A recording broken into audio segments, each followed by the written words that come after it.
Hello everyone and अब हम लोग आगे बढ़ते हैं और जिसमें हम लोग कवर करेंगे अपने concepts one by one. And मैं आप लोग को बता दूं कि जहाँ पे थ्योरेटिकल पार्ट होंगे वहाँ हम लोग ट्राई करेंगे जल्दी से जल्दी कंप्लीट करने का, क्योंकि वो तो आपका पार्ट है लर्न करने का। तो आइए स्टार्ट करते हैं विदाउट वेस्टिंग एनी टाइम। तो आप देख सकते हो कि जैसा कि मैंने खोल रखा है ये चैप्टर वन, जिसका यूनिट वन अभी हम लोग पढ़ने जा रहे हैं, जिसमें हम लोग पढ़ेंगे कि इसमें हम लोग जो लर्निंग आउटकम्स रहेगी कि इसे पढ़ने के बाद हम लोग को किस किस चीज़ों का नॉलेज होगा। तो मैं बता दूं कि सबसे पहला मीनिंग क्या है इसका, मीनिंग और इम्पोर्टेंस ऑफ अकाउंटेंसी अकाउंटिंग। अब सिग्निफिकेंस मतलब इम्पोर्टेंस हुआ कि इम्पोर्टेंस क्या क्या है। ठीक है, इम्पोर्टेंस। तो सबसे पहले ये जानेंगे कि अकाउंटिंग होता क्या है, क्योंकि अब जैसे आप देख सकते हो चैप्टर का नाम ही मेंशन कर रखा है कि meaning and scope of accounting. ठीक है, तो सबसे पहला मीनिंग और सिग्निफिकेंस, उसका इम्पोर्टेंट क्या क्या है। सेकेंड थिंग हम लोग ये पढ़ेंगे कि बुक कीपिंग क्या होती है, ठीक है, और उसका डिफरेंस अकाउंटिंग के साथ क्या है। थर्ड कि हम देखेंगे evolutionary process of accounting as a social science, कि कैसे कैसे डेवलपमेंट होती गई अकाउंटेंसी में। ठीक है, उसके रिगार्डिंग हम लोग देखेंगे कि सोशल साइंस से कनेक्ट करके कि with connecting with social science accounting कैसे वो डेवलप हुआ ईयर बाय ईयर। उसके बाद हम पढ़ेंगे what are the sub fields, क्योंकि अकाउंटिंग के बहुत सारे फील्ड्स हैं। अगर ये अकाउंटिंग है ना एक, ठीक है, तो इससे ऐसा जरूरी नहीं है कि ये एक ही फील्ड के लिए लिमिटेड है, इसके बहुत सारे फील्ड है। तो वो हम देखेंगे। फिर उसके बाद हम देखेंगे कि जो अकाउंटिंग से जो इंफॉर्मेशन निकल के आ रही है उसके कौन कौन से यूजर्स है, आखिर अकाउंटिंग किसी पर्पस के लिए हो रहा है। ठीक है, तो उस पर्पस क्या है, उसका पर्पस अकाउंटिंग का। भाई जाहिर सी बात है, कई लोग हैं, एक कंपनी से जुड़े हुए कई लोग हैं, तो उनका क्या पॉइंट ऑफ व्यू है कंपनी के रिगार्डिंग, उनको कैसे इंफॉर्मेशन इंफॉर्मेशन चाहिए, वो कौन लोग हैं जो इस कंपनी के इंफॉर्मेशन को यूज करते हैं और अपना फिर डिसीजंस लेते हैं कि इस डिसीजन के बेस पे हमारा क्या काम होगा। फिर हम रिलेशन पढ़ेंगे अकाउंट्स का, किसके किसके साथ, इकोनॉमिक्स के साथ क्या रिलेशन है इसका, स्टैटिस्टिक्स के साथ क्या रिलेशन है, मैथमेटिक्स के साथ क्या रिलेशन है, लॉ के साथ क्या है, एंड मैनेजमेंट के साथ क्या रिलेशन है। फिर हम पढ़ेंगे कुछ लिमिटेशंस है अकाउंटिंग की, क्योंकि हमें पता है कि अगर कोई भी चीज है, ठीक, तो उसकी पॉजिटिव साइड भी और नेगेटिव साइड भी है, तो कुछ इसके भी लिमिटेशंस हैं, वो हम देखेंगे आगे। फिर लार्जली इसमें एक इम्पोर्टेंट बता रखा है कि सीए के क्या रोल्स हैं डिफरेंट डिफरेंट सोसाइटीज में, क्या क्या वो यूजफुल सर्विसेज देता है एक सोसाइटी को, है ना। क्योंकि आखिर आप लोग सीए की फील्ड में आए हो तो कुछ मोटिव होगा। ऑब्वियसली सभी का मोटिव यही होता है कि पैसा कमाना, बट एक होता है ना कि इंसान सोचता है कि एक रेप्यूटेड ये प्रोफेशन है हमारा, तो सीए करते हैं। ठीक है, पैसा तो कमाना सभी को, बट एक रेपुटेशन की भी बात होती है कि CA as a reputed profession हो गया। ठीक, तो इसमें हम देखेंगे कि क्या क्या सर्विसेज ये प्रोवाइड करते हैं सीए वाले। तो मैं अभी तो समरी से स्टार्ट करूंगा पढ़ाना, बट जहाँ मुझे लगेगा कि कुछ ऐसे इम्पोर्टेंट टॉपिक्स हैं जिसमें हम डिस्कस कर सकते हो, क्योंकि अब इसमें कुछ नॉन कॉमर्स वाले स्टूडेंट्स के भी बच्चे होंगे, तो उनको भी ध्यान में रखते हुए कुछ कुछ मैं टॉपिक्स कवर करूंगा एज अ डिटेल। जैसे अब अकाउंटिंग होती है, ठीक है, अब अकाउंटिंग कैसे होगी, किस चीज की अकाउंटिंग होती है, अकाउंटिंग होती क्या है। ये क्वेश्चन आते हैं बच्चों के माइंड में कि अकाउंटिंग क्या होती है। अकाउंटिंग तो बहुत सुना, क्या है अकाउंटिंग अकाउंटिंग अकाउंटिंग, लेकिन होती क्या है। तो एक्चुअली ये कुछ नहीं है। अगर हम एक बिजनेस कर रहे हैं ना, ठीक है, मान लो ये हमारा बिजनेस है, तो इसके कई सारे हमें रिकॉर्ड्स मेंटेन करने होते हैं, क्योंकि इस बिजनेस में हजारों करोड़ों ट्रांजैक्शन हो रहे होंगे, है ना?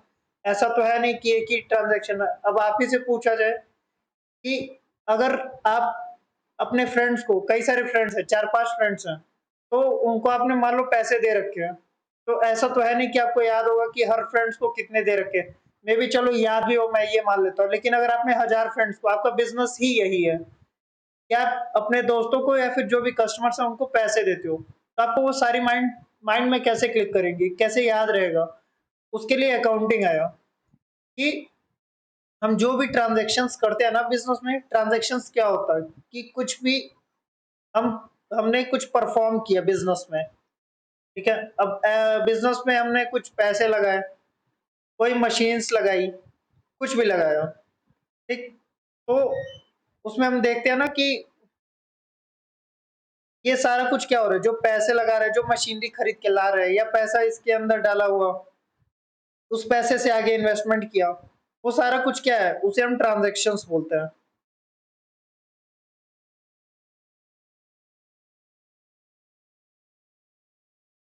ये तो ट्रांजैक्शन है जो कि आपको स्ट्रेट फॉरवर्ड दिखता है, लेकिन अगर आप इसके साथ देखोगे ना, एक और टर्म यूज होता है, इवेंट्स।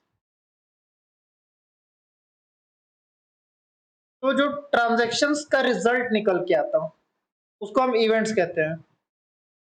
कि जैसे अगर मैं एग्जांपल लूँ ना, सपोज अगर हमारा ट्रांजैक्शन है, मान लो अगर हमने गुड्स खरीदा, कि मान लो 10,000 का हमने गुड्स खरीदा अपने बिजनेस के लिए। अब ये गुड्स जो खरीदना है ना 10,000, ये क्या कहलाएगा, ट्रांजैक्शन है, क्योंकि ये सामने हम लोग को दिख रहा है, ऑन द फ्रंट फेस हमें दिख रहा है कि हमने गुड्स खरीदा 10,000 का। लेकिन ऐसा तो है नहीं कि जो आप गुड्स खरीद के लिए वो सारा का सारा बिक गया। कुछ अगर उसमें से स्टॉक बचा, स्टॉक क्या होता है, जो ये गुड्स है ना, इसी को हम स्टॉक बोलते हैं। तो जो भी स्टॉक हमारे पास बचा हुआ, मान लो मैं मान लेता कि 2000 ऑफ स्टॉक बचा हुआ, तो अब ये 2000 हमने बचाया तो नहीं स्टॉक, की हमने जानबूझ के बचा दिया स्टॉक। ये जो ट्रांजेक्शन है ना,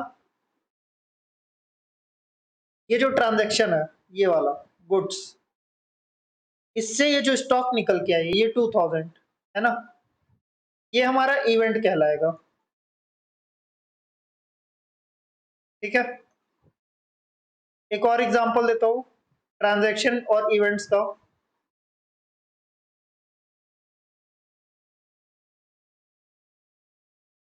सपोज आपने बिजनेस में वो किया, कैश लाया अपने बिजनेस में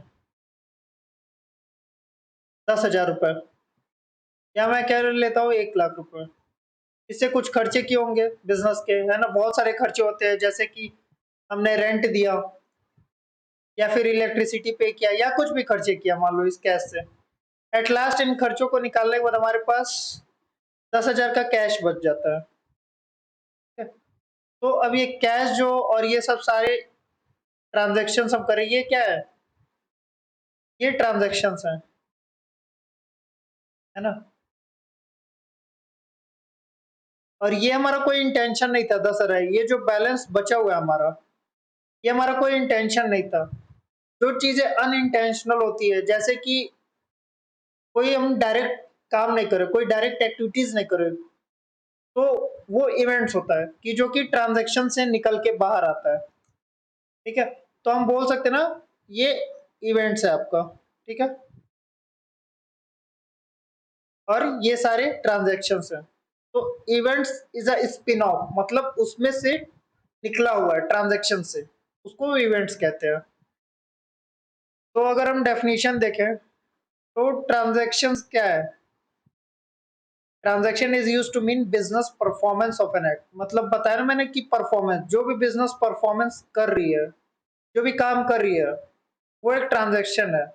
और इवेंट कब होता है, mean a happening as a consequence of transaction, मतलब as a consequence, as a result बोल सकते हैं, एज अ स्पिन ऑफ बोल सकते हैं, उसे हम इवेंट कहते हैं। तो अकाउंटिंग में कौन सी चीजें रिकॉर्ड की जाती है, ट्रांजैक्शन और इवेंट्स को हम रिकॉर्ड करते हैं। ये चीज समझ में आ गई कि हम अकाउंटिंग में रिकॉर्डिंग क्या क्या करते हैं। अब आओ, अगर आप देखोगे यहाँ पे दे रखा है ना कि गुड सोल्ड, कि हमने सेलिंग की 1,47,000 की, जो हमारे हाथ में 15,000, ये क्या है हमारा, ये इवेंट है। ये देखो, अब गुड्स सेल सेल किया हमने, ठीक है, ये ट्रांजेक्शन है ना, क्योंकि ये सामने दिख रहा है, हमने एक्ट किया, हमने परफॉर्म किया। और ये 15,000 क्या है, ये हमारा इवेंट है। तो भाई अकाउंटिंग, जैसा मैं बता रहा था ना कि आपका काम है लोगों को पैसा देना एज अ बिजनेस, ठीक है। तो वो आप जो पैसे दे रहे हो ना, ये एक ट्रांजेक्शन हो गया। लेकिन जो पैसे आपके पास बच गए, ये एक इवेंट हो गया। अब यहाँ पे भी देखो, गुड्स परचेज जो है, ये एक ट्रांजेक्शन है। शॉप रेंट पेड, ये एक ट्रांजेक्शन है। लेकिन सरप्लस, ये सारा इन सब का रिजल्ट है। ये जो दो ट्रांजेक्शन, ये जो दो ट्रांजेक्शन, इसका रिजल्ट है सरप्लस 42,000 प्रॉफिट। ये क्या है, हमारा इवेंट है।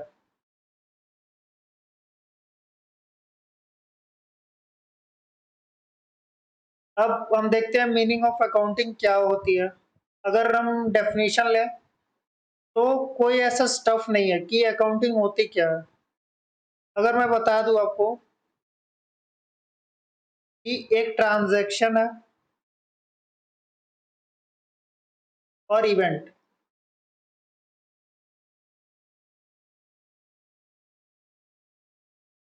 इनकी रिकॉर्डिंग, रिकॉर्डिंग मतलब क्या, ये नहीं जो मैं रिकॉर्ड कर रहा हूँ बैठ के, ये रिकॉर्डिंग नहीं। रिकॉर्डिंग मतलब कि बुक्स ऑफ अकाउंट में रिकॉर्ड करना। बुक्स ऑफ अकाउंट मतलब, जैसे हम एक रिकॉर्ड बनाते हैं ना, तो बुक्स ऑफ अकाउंट किसे कहेंगे, कि जिस बुक्स में हम सारा कुछ रिकॉर्ड कर रहे हैं, ये ट्रांजैक्शन भी और इवेंट भी। तो एक ट्रांजैक्शन और इवेंट की रिकॉर्डिंग से लेके और उसकी कम्युनिकेशन तक, यही अकाउंटिंग है, और कुछ नहीं है। समझ गए कि एक ट्रांजैक्शन इवेंट का, उसका स्टार्टिंग से लेके एंड तक, क्योंकि अब ट्रांजैक्शन हमने रिकॉर्ड किया तो किस पर्पस के लिए किया, कि हमको इंफॉर्मेशन चाहिए उस ट्रांजैक्शन का, हमको एट लास्ट में उसका रिजल्ट चाहिए, ताकि हम और आगे डिसीजन ले पाए। यही अकाउंटिंग है। अब इसके बीच के जितने प्रोसेस होंगे ना, जैसे हम मान लो, मैं इसे अगर इसे रब कर देता, ठीक है। अब इसमें आप देखोगे कि इसमें क्या लिख रखा है। ये वाला डेफिनेशन आप लर्न करना, क्योंकि ये बहुत ही इंपॉर्टेंट है।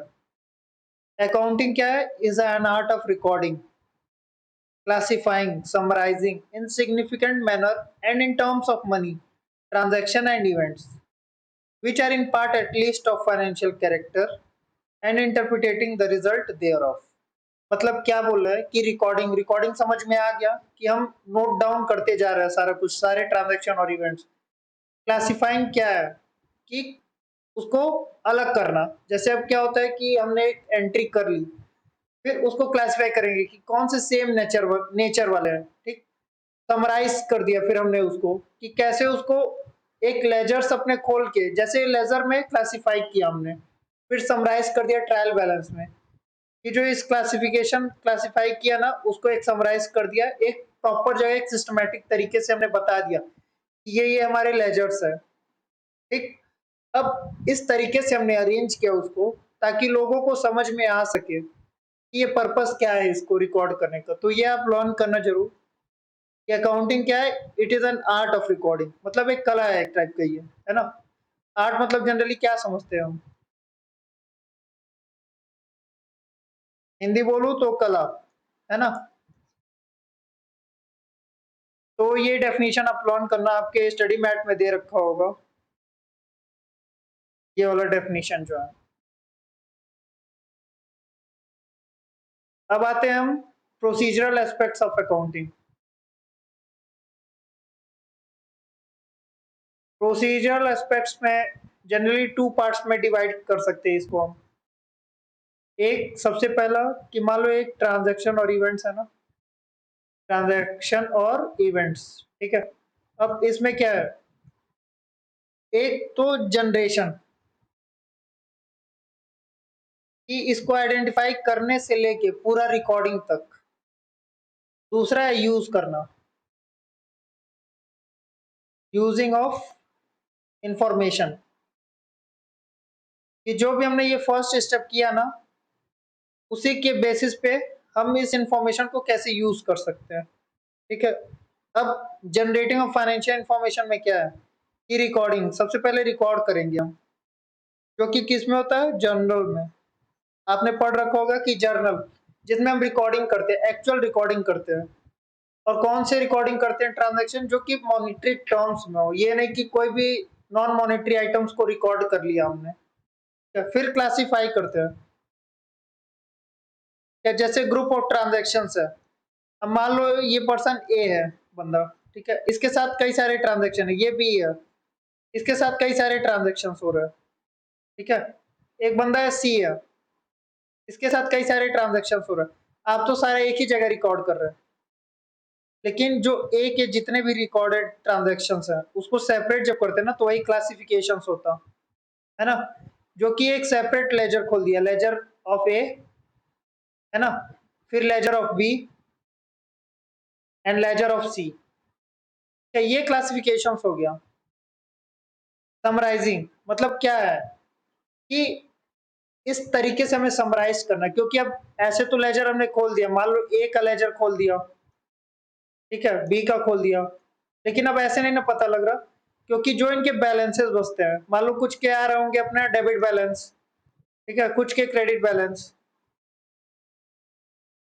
ठीक, तो उससे क्या होगा,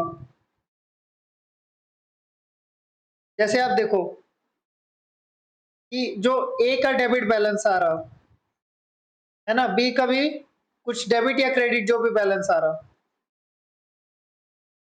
तो इन सबको ना एक पर्टिकुलर सम तैयार करते हैं, जिसमें हम बताते हैं ए का बैलेंस, बी का बैलेंस। ठीक है, ये समराइज हो गया कि एक समराइज तरीके से यूजर्स को अंडरस्टैंड आ सके ए का कितना बचा, बी का कितना बचा। फिर क्या है, एनालिस, ये तो समराइजिंग का हो गया। समराइज किस में करते हैं हम, ताकि इंटरनल और एक्सटर्नल यूजर्स को फायदा हो सके, या मेंशन कर रखा, ठीक है, यूजफुल हो सके। फिर एनालाइज करना इसे। अब एनालिसिस किससे होगा कि जो हमने क्लासिफाई कर दिया ना, उसकी एनालिसिस, जैसे कि आप देखोगे कि ये कंसर्न ये बना दिया फाइनेंशियल स्टेटमेंट में, है ना। Analysis means method of classifying data given in financial statement. अब फाइनेंशियल स्टेटमेंट में आपको क्या आएगा, ट्रेडिंग अकाउंट आता, प्रॉफिट एंड लॉस अकाउंट आता, balance sheet, cash flows, statement of equity, ये बहुत सारे आते हैं, आगे हम सब पढ़ेंगे इसका। ठीक है, तो ये क्या हो गया हमारा, एनालिसिस हो गया। इंटरप्रिटेट कैसे करना, उसको कैसे यूज करना और कम्युनिकेट करना। कम्युनिकेटिंग मतलब दूसरों को कैसे बताना, अकाउंटिंग रेशियोज के थ्रू, ठीक है, पिक्टोरियल प्रेजेंटेशन कर दिया कि पिक्चर्स के थ्रू हमने बता दिया उसको, वो चीजें होगी जनरेटिंग। अब हो गया कि यूजिंग ऑफ फाइनेंशियल इंफॉर्मेशन, कैसे यूज करना हमने फाइनेंशियल इंफॉर्मेशन को।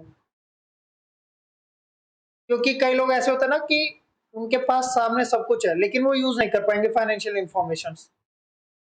तो एक तरीका समझाता है अकाउंटिंग कि हमें कैसे यूज करना फाइनेंशियल इंफॉर्मेशन को, ताकि हम डिसीजन ले सके। जो यूजर्स है ना, वो यूजर्स अपना कैसे डिसीजन ले सके कि बताएं इस कंपनी में पैसे लगाने हैं या नहीं लगाने। ठीक है, वो होता है यूजिंग ऑफ फाइनेंशियल इंफॉर्मेशन।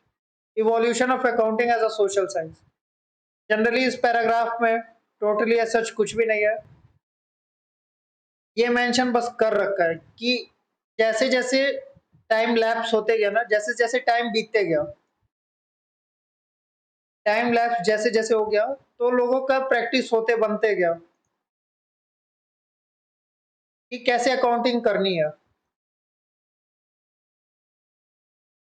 तो धीरे धीरे इमर्जिंग होते गए, नए नए पॉलिसीज प्रिंसिपल्स आते गए इनके। ठीक है, वो चीज है, ये कुछ नहीं, बस इवोल्यूशन। इवोल्यूशन मतलब एक डेवलपमेंट इसका, और बोल सकते हैं कि चेंजेस क्या कैसे कैसे होते चले गए इसमें। यही है इवोल्यूशन, इससे ज्यादा और कुछ मत पढ़ना आप। अब आते हैं ऑब्जेक्टिव्स ऑफ अकाउंटिंग। इसका पर्पस क्या है अकाउंटिंग का? अगर अकाउंटिंग हम कर रहे हैं तो कोई ना कोई, आखिर इंसान कुछ भी काम कर रहा है तो कुछ तो पर्पस होगा। तो इसका ऑब्जेक्टिव क्या है? सबसे पहला क्या है? Systematic recording of transaction. एक सिस्टम तरीके से, जो सिस्टम है ना, कि एक सिस्टमाइज तरीके से आपको अकाउंट्स की अकाउंटिंग करनी है। किसकी? ट्रांजैक्शन और इवेंट्स की। ठीक है। फिर जो ट्रांजैक्शन हमने ऊपर रिकॉर्ड कर ली है, जैसे अब ये ट्रांजैक्शन हमने रिकॉर्ड किया, ठीक है, तो इसका अब रिजल्ट पता कर रहा है कि जो इसका रिजल्ट क्या आया हुआ है। फिर फाइनेंशियल पोजीशन, रिजल्ट देख लिया, फिर financial position of a business देख लिया। ये सारा कुछ क्या है? Objective of accounting. कि ट्रांजैक्शन रिकॉर्ड कर लिया, फिर उसका रिजल्ट देख लिया क्या है, ठीक है, फिर फाइनेंशियल पोजीशन देखिए बिजनेस का क्या है, फिर यूजर्स को इंफॉर्मेशन प्रोवाइड करना ताकि वो डिसीजन बना सके अपना कि किस चीज का डिसीजन लेना है। लास्ट हम क्या देखते हैं? Solvency position. अकाउंटिंग क्या प्रोवाइड करती है? कि सॉल्वेंसी पोजीशन। सॉल्वेंसी पोजीशन क्या है? कि एक बिजनेस है ना,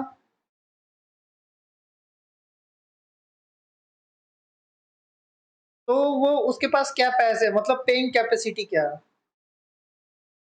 जनरली सॉल्वेंसी पोजीशन यही है कि अगर कोई लाइबिलिटी है ना, लाइबिलिटी मतलब क्या?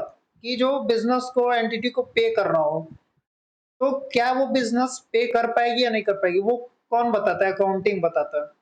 कि अगर इस बिजनेस की प्रॉपर अकाउंटिंग हो रही है ना, तो वो बता पाएगा कि इसकी पेइंग कैपेसिटी है या नहीं है प्रॉपर तरीके से। ठीक है, आगे बढ़ते हैं फंक्शंस ऑफ अकाउंटिंग। अब हमने पढ़ा तो ऑब्जेक्टिव क्या है। आप ध्यान रखना, ये टॉपिक जो होते हैं ना, कि ऑब्जेक्टिव क्या है, कुछ एग्जाम में पूछा क्या, ऑब्जेक्टिव पूछा या फंक्शन पूछा। ठीक है, तो फंक्शंस में आप क्या आ जाएंगे कि क्या करता, मेजर करेगा किस चीज का? Past performance. दैट मीन्स जो पास्ट में वो हुआ है ना,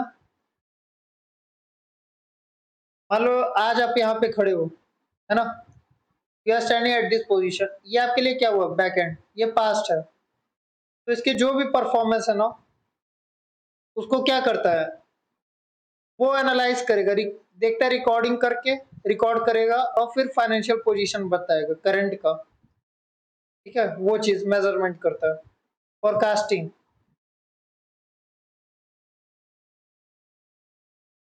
फोरकास्ट मतलब कि फ्यूचर में फोरकास्ट क्या करना, एंड प्रेजेंट करना करंट पोजीशंस को भी। वो चीज है कि इसका फ्यूचर में क्या परफॉर्मेंस होगा, है ना। भाई आज खड़े हो तो बिजनेस में आप तो ये देखना चाहोगे ना कि बिजनेस का पास्ट का क्या था, वो मेजरमेंट हो गया, है ना। और फोरकास्टिंग मतलब फ्यूचर का हो गया। फिर फंक्शन क्या है? Decision making. डिसीजन मेकिंग भाई यूजर्स को हेल्प करेगा डिसीजन लेने में। फिर है कंपैरिजन एंड इवैल्यूएशन। ये अकाउंटिंग क्या फंक्शन प्रोवाइड करता है? कि कंपेयर करता है। अब जाहिर सी बात है, बिजनेस करने वाले बहुत सारे लोग हैं। मान लो एक पर्टिकुलर ये पेन है, ठीक है, तो इसको बिजनेस, इसके कई सारे प्रोड्यूसर्स होंगे, जरूरी तो है नहीं कि एक ही बंदा बिजनेस कर रहा है इस पेन का। तो वो कंपेयर करता है अकाउंटिंग की, देखता है कि अच्छा ठीक है, ये बिजनेस एक्स है, ये बिजनेस वाई है, तो दोनों के क्या परफॉर्मेंस है, वो अकाउंटिंग करता है। फिर कंट्रोल है कि अकाउंटिंग क्या देखता है कि कंट्रोल कहाँ पे चाहिए, कहाँ पे लैक हो रहा है, अकाउंटिंग उस चीज को प्रोवाइड करता है, एक फैसिलिटेट करता है, ये बेस प्रोवाइड करता है कि किस सेक्शंस पे हमको ज्यादा, हमें फोकस कर रहा है, कि किस एरिया में हमें ज्यादा अपना अटेंशन लाना है, किस एरिया में हमें कम अटेंशन फोकस करना है। ठीक है। And second thing, government regulation and taxation. अब ये ना कि कोई भी बिजनेस कर रहा, तो जाहिर सी बात है कुछ लॉज रूल्स एंड रेगुलेशंस होंगे उसके लिए। तो अकाउंटिंग देखता है कि जो लॉज है ना, लॉ है, रूल्स होंगे कुछ, रेगुलेशंस है कुछ, तो इनका प्रॉपर फॉलो अप हो रहा है या नहीं, वो अकाउंटिंग हेल्प करता है इन सबको कंप्लाई देखने में। ठीक है, दैट्स इट, खत्म अकाउंटिंग। अब हम आते हैं बुक कीपिंग। बुक कीपिंग क्या होती है? बुक कीपिंग से आप देखो वर्ड से क्या अंडरस्टैंड करो। बुक कीपिंग, बुक रखना, नहीं ऐसा नहीं है। बुक कीपिंग मतलब क्या होता है कि रिकॉर्डिंग होता है जनरली। जनरल टर्म्स में क्या है? रिकॉर्डिंग ऑफ फाइनेंशियल डाटा, है ना, यही बुक कीपिंग है। पूरा कुछ यही लिखा है और कुछ नहीं। ये रिकॉर्डिंग किया, फिर इसको क्या कर दिया। अब मान लो इसने ट्रांजैक्शन किसका रिकॉर्डिंग करेगा? ट्रांजैक्शन एंड इवेंट्स का, इवेंट्स का। ठीक, तो इसमें आप देखोगे ना कि जनरली क्या लिखा हुआ है, ये concern with recording of financial data relating to business operation. ठीक है, और कुछ नहीं है। अब रिकॉर्डिंग में देखो ये आ गया ना, ऑब्जेक्टिव्स क्या है इसके, कि complete recording of transaction, assignment of financial effect on the business. क्या क्या फाइनेंशियल इफेक्ट्स, अब फाइनेंशियल इफेक्ट्स कैसे पता लगेगा? ठीक है, फाइनेंशियल इफेक्ट्स जो है वो कैसे पता लगेगा?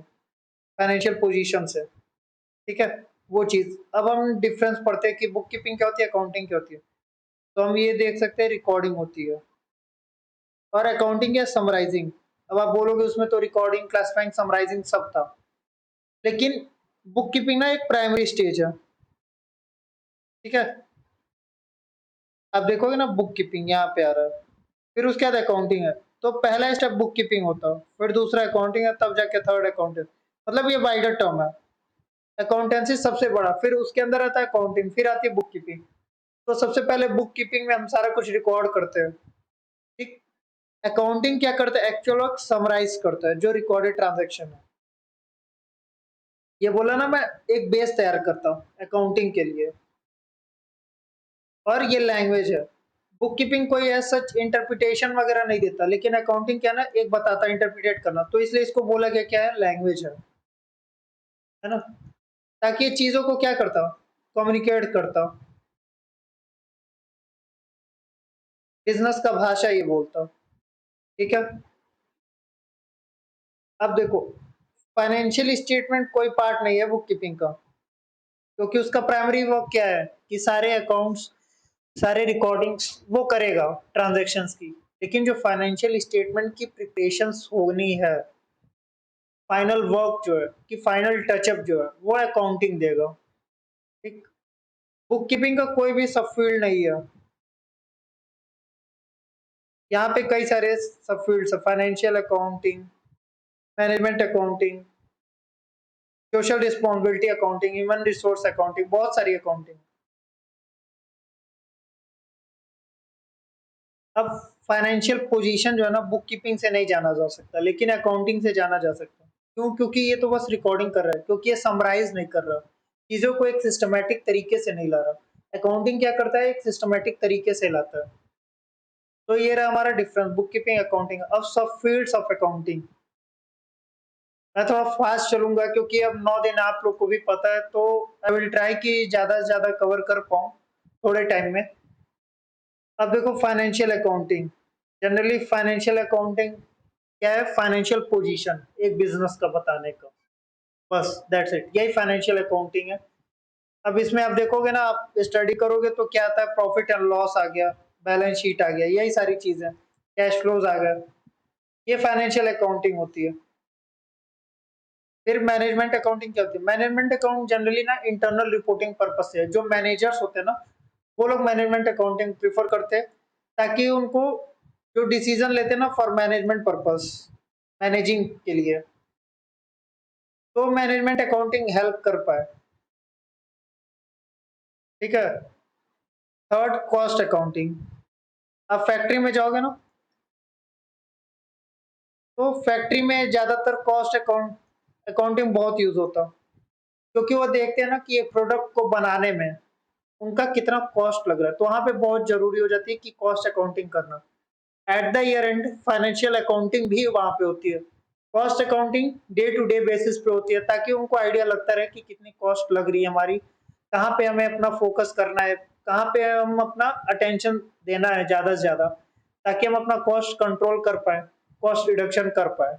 ये कॉस्ट अकाउंटिंग है। फिर आता हमारा सोशल रिस्पॉन्सिबिलिटी अकाउंटिंग। मतलब ये ऐसा अकाउंटिंग ना कि जो सोसाइटी के टुवर्ड्स, अब एक बिजनेसमैन है,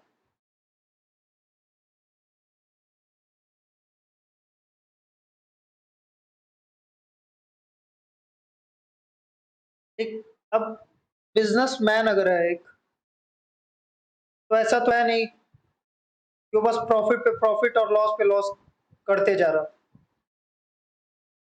उसको कहीं ना कहीं सोसाइटी को भी देखना। रीजन क्या? क्योंकि सोसाइटी क्या है, वो सोसाइटी से ही सारा कुछ पिक कर रहा।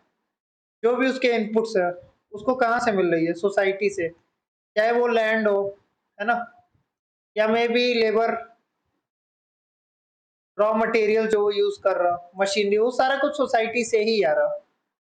तो उसकी कहीं ना कहीं एक लाइबिलिटी बनती है कि वो क्या करे, अपना ज्यादा से ज्यादा सोसाइटी के लिए भी रिस्पॉन्सिबल हो, सोसाइटी के वेलफेयर के लिए भी काम करे। तो उसके लिए जो खर्चे करते हैं ना, उसकी जो अकाउंटिंग होती है, वो सोशल रिस्पॉन्सिबिलिटी अकाउंटिंग कही जाती है। ह्यूमन रिसोर्स अकाउंटिंग क्या होती है?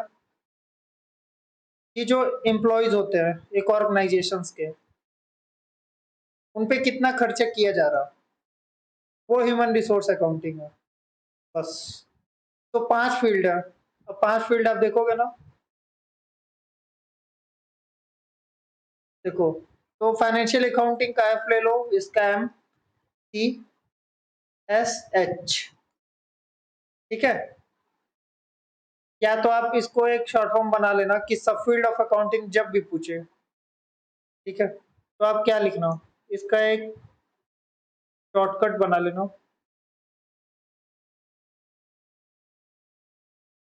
सब फील्ड ऑफ अकाउंटिंग क्या है? FMHCS कर लेना। एफ मतलब फाइनेंशियल अकाउंटिंग, एम मतलब मैनेजमेंट अकाउंटिंग, एच मतलब ह्यूमन रिसोर्स अकाउंटिंग, टी मतलब कॉस्ट अकाउंटिंग, एस मतलब सोशल रिस्पॉन्सिबिलिटी अकाउंटिंग। अब बात करते हैं यूजर्स कौन कौन है। कि जो अकाउंटिंग इन्फॉर्मेशन, इतना कुछ हमने देख लिया कि इतना पहाड़ जैसा सारा कुछ कर लिया, रिकॉर्डिंग कर लिया, ठीक है, क्लासिफाई कर लिया, समराइज कर लिया। ये सब करने का क्या फायदा? तो कोई तो रीजन होगा कि आखिर ये सब कर रहे हैं। तो ये सब इंफॉर्मेशन ना कुछ यूजर्स होते हैं, जो कि वो इन सारी इंफॉर्मेशन जो इतना हमने पहाड़ जैसा रिकॉर्डिंग कर लिया, क्लासिफाई कर लिया, समराइज कर लिया, वो क्या होता है ना, यूजर्स उस सारी चीज को देखते हैं, एनालाइज करके फिर अपना डिसीजन लेते हैं। तो ये यूजर्स हैं कौन? तो सबसे पहला इन्वेस्टर जिसने पैसा लगाया ना, वो देखता है कि क्या बिजनेस सही परफॉर्म करी या नहीं, आगे मैं इसमें इन्वेस्ट कर सकता हूँ या नहीं कर सकता। एम्प्लॉयज सेकंड नंबर पे है। कि जो एम्प्लॉयज है, कि वो ये देखना चाहते हैं कि यार मैं जिस ऑर्गेनाइजेशन से जुड़ा हूँ, जहां मैं जॉब कर रहा हूँ, क्या मेरा आगे ग्रोथ है या नहीं ग्रोथ है। अगर रहेगा तभी तो वो रुकना चाहेंगे किसी भी ऑर्गेनाइजेशन में। अगर वो देख रहे हैं कि अकाउंटिंग से उनको आइडिया लग रहा है कि ठीक है, ये तो प्रॉफिट में जा ही नहीं रही कंपनी, तो हम रुकेंगे ही क्यों? भाई जब कंपनी ही नहीं कमा रही, तो एम्प्लॉयज कैसे कमा सकते हैं? थर्ड चीज, ये लीडर्स दे रखा है, ये गलत है। लीडर्स नहीं है, ये लेंडर्स है। ठीक है, लेंडर्स कि जो लोग पैसे दे रहे हैं। कि अब बिजनेस में कुछ लोग ऐसे भी होंगे जो आपको पैसे दिए होंगे, यार उधार पे सामान दिया होगा, तो वो भी तो होंगे ना एक्साइटेड कि हाँ भाई हम भी जाने कि क्या पोजीशन है इसका, कैसा प्रॉफिट आ रहा है या लॉस आ रहा है, वो सारी चीजें, कि आगे हम उधार पे दें माल या ना दे या कैश पे दें। तो लेंडर्स करेंगे। आप ये करेक्ट कर लेना कि जो लोग पैसे दे रहे हैं, वो लोग भी देखना चाहेंगे। ठीक है। थर्ड है सप्लायर्स और क्रेडिटर्स। ये जो सामान उधार पे देते हैं, उनकी बात करो। और ये लेंडर जो ना, जो पैसे उधार दे रहा है, ठीक है, लोन वगैरह। और ये जो क्रेडिट पे सामान दे रहे हैं, रॉ मटेरियल वगैरह, वो भी नॉन होंगे। ये सारे यूजर्स हैं। कौन कौन अभी हुए थे? सबसे पहला इन्वेस्टर्स, ठीक है, फिर देखा था एम्प्लॉय हमने, फिर लैंडर्स और सप्लायर्स एंड क्रेडिटर्स, फिर कस्टमर्स। अब कस्टमर्स को क्या जरूरत पड़ गई भाई बिजनेस के बारे में जानने की? उनको तो क्या है, उनको बस प्रोडक्ट चाहिए, अपने काम करे, साइड हो। लेकिन कस्टमर्स ये सोचते हैं कि ठीक है, अगर एक प्रोडक्ट, एक बिजनेसमैन है, ठीक है, मान लो मैं एग्जांपल ले रहा आईफोन का। तब जो आईफोन का बिजनेस है, कस्टमर भी देखेंगे ना कि क्या ये बिजनेस आगे ग्रो करेगी या नहीं करेगी, क्योंकि कहीं ना कहीं एक आईफोन ब्रांड है, ठीक है। तो लोग सोचेंगे कि यार अगर मैं इससे प्रोडक्ट ले रहा हूँ ना, तो ये बिजनेस लॉन्ग टर्म के लिए सरवाइव करे, क्योंकि लोगों का ना एक ट्रस्ट सा बन जाता। तो वो भी लोग देखेंगे कि अगर ये प्रॉफिट कमा रही है, तभी तो आगे अच्छे और प्रोडक्ट्स लाएगी चीपर क्वालिटी में, और अच्छे के अच्छे फीचर्स प्रोवाइड करेगी उनके प्रोडक्ट्स में। सब कस्टमर इसलिए होते हैं। गवर्नमेंट किस लिए होगी? कि उनको टाइम से टैक्सेस आ रहा है या नहीं आ रहा, है ना। टैक्सेस आ रहे हैं, कोई डिफॉल्ट नहीं है, रूल्स, ये जो लॉज हैं उनके कोई डिफॉल्ट नहीं है, ठीक है। लॉज, रूल्स, रेगुलेशंस के कोई भी डिफॉल्ट नहीं है। अब पब्लिक, पब्लिक क्या चाहेगी?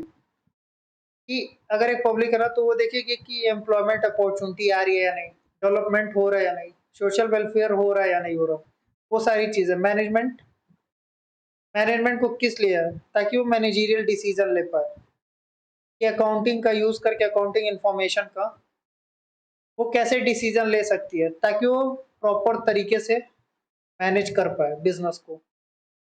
ये हो गया यूजर्स ऑफ अकाउंटिंग,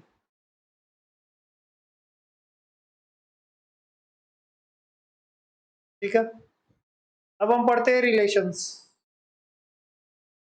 कि जो अदर सब्जेक्ट्स या अदर डिसिप्लिन हम बोल सकते हैं। अगर आप आओ तो देखो, अकाउंटिंग एंड इकोनॉमिक्स का। इकोनॉमिक्स क्या है, आप सभी जानते हैं कि जो स्केर्स रिसोर्सेज है ना हमारे, वो कैसे एलोकेट करें अपने अनलिमिटेड वांट्स पे,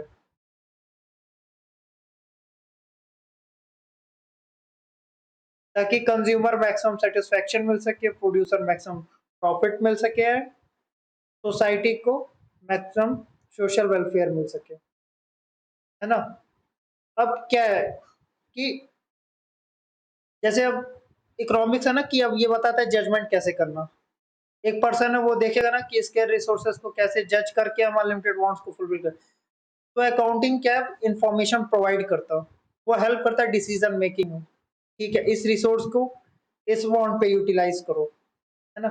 वो इकोनॉमिक्स के सेंस में हेल्प करता है। अकाउंटिंग एंड स्टैटिस्टिक्स का क्या रिलेशन है? अब अकाउंटिंग तो आप समझ ही गए कि रिकॉर्डिंग वगैरह, क्लासिफाइंग, समराइजिंग वगैरह सारा कुछ transaction events of monetary terms. लेकिन स्टैटिस्टिक्स का फिर क्या रोल आता? तो स्टैटिस्टिक्स का ये रोल आता ना कि वो बताता है कि एक रिलेशंस कैसा है, ठीक है। जैसे आप देखते हो स्टैटिस्टिक्स क्या है जनरली, कि एक अप्रोक्सीमेशन, एक जजमेंट बताता है ना, कि एक रिलेशंस बताएगा कि एक पर्टिकुलर आइटम है, ठीक, उसका कनेक्ट करके दूसरे से क्या एक अप्रोक्सीमेशंस हो सकती है, वो चीजें बताएगा स्टैटिस्टिकल्स, ठीक। इसमें देखो जैसे बताया ना मैंने, रिलेशनशिप बताया गई है अकाउंटिंग डाटा पे, बस। तो ये हेल्प करता, अकाउंटिंग हेल्प करता है इकोनॉमिक्स में, कि इकोनॉमिक्स के डिसीजंस कैसे लिए जाए। स्टैटिस्टिक्स क्या होता है, एक रिलेशनशिप बताएगा, कि मान लो जैसे इनकम और एक्सपेंस है ना, और एसेट्स और लाइबिलिटीज है।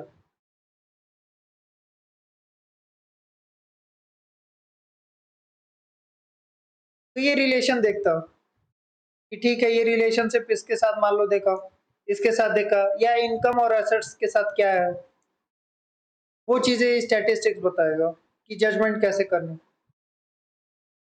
फिर आती है मैथमेटिक्स। मैथमेटिक्स ना जनरली डबल एंट्री से रिलेटेड है। डबल एंट्री मतलब कोई भी ट्रांजैक्शन आप कर रहे हो ना,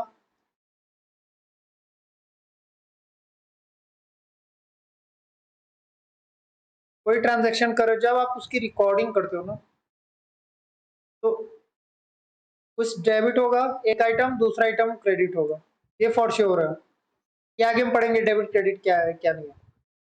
क्या तो ड्यूअल एस्पेक्ट है, इसमें किसका यूज होता है, अरिथमेटिक एंड अलजेब्रा, ठीक, अकाउंटिंग कंप्यूटेशन के लिए। तो जहां पे अरिथमेटिक और अलजेब्रा आ गया तो फिर वहां पे मैथमेटिक्स की बातें हो गई।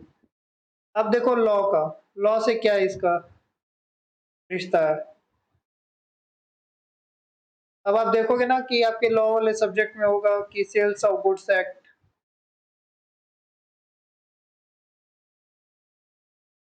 फिर इंडियन कॉन्ट्रैक्ट एक्ट,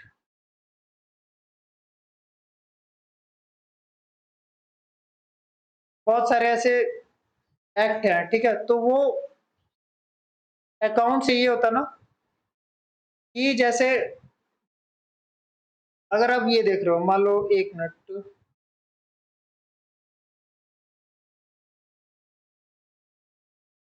जैसे देखो इसमें है contract act, sales of goods. तो जैसे एक कंपनी है ना, कंपनी,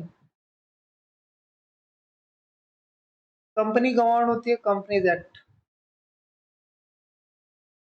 तो अब ये देखते हैं ना अकाउंटिंग और लॉ मिलके कि जो लॉ एप्लीकेबल है एक एंटिटी या एक ऑर्गेनाइजेशन के ऊपर, तो क्या उसका कंप्लायंसेस हो रहा है या नहीं हो रहा है अकाउंटिंग के थ्रू। जो भी ट्रांजैक्शन इवेंट्स हम रिकॉर्ड कर रहे हैं वो लॉ के हिसाब से हो रहा है या नहीं हो रहा है, इसलिए अकाउंटिंग एंड लॉ का रिलेशन है।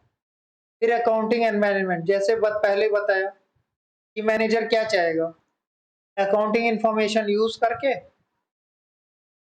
प्रॉपर तरीके से एंटिटी को क्या करना है,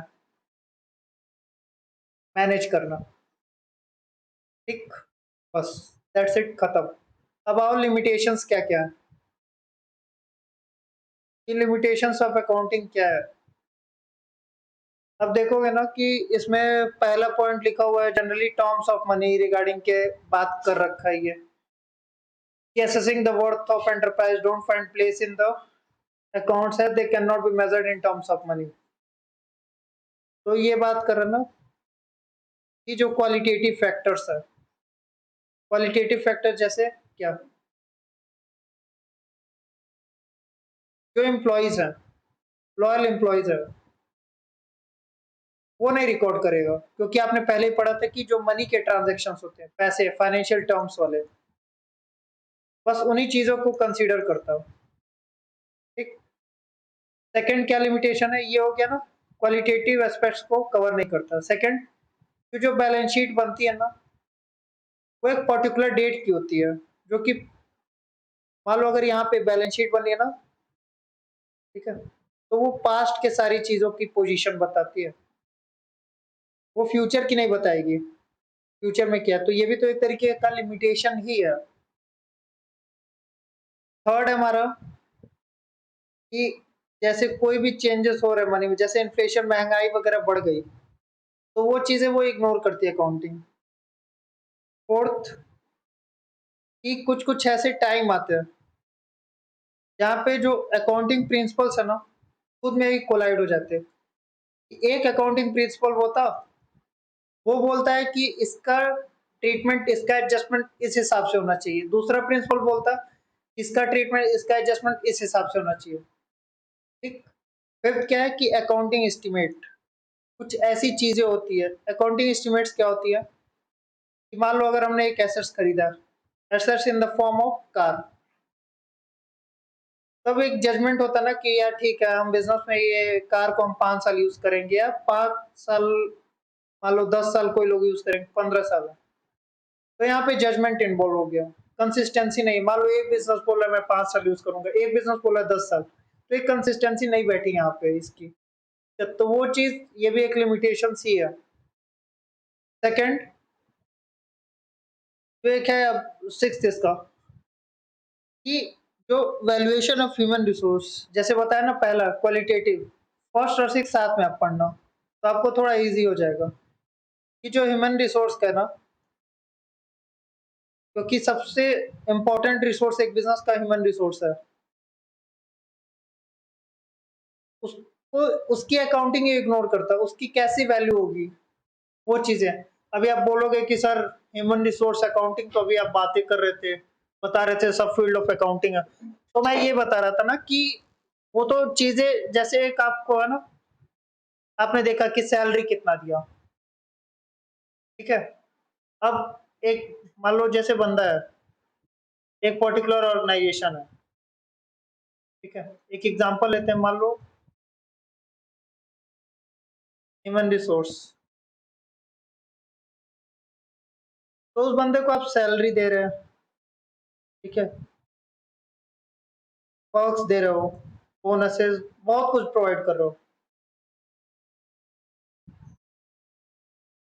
ठीक। लेकिन जो उसकी क्वालिटेटिव फैक्टर्स है, जो उसकी लॉयल्टी है, कि वो जितना दिन रात मेहनत से काम कर रहा है, वो कैसे वैल्यू कर सकते हो आप?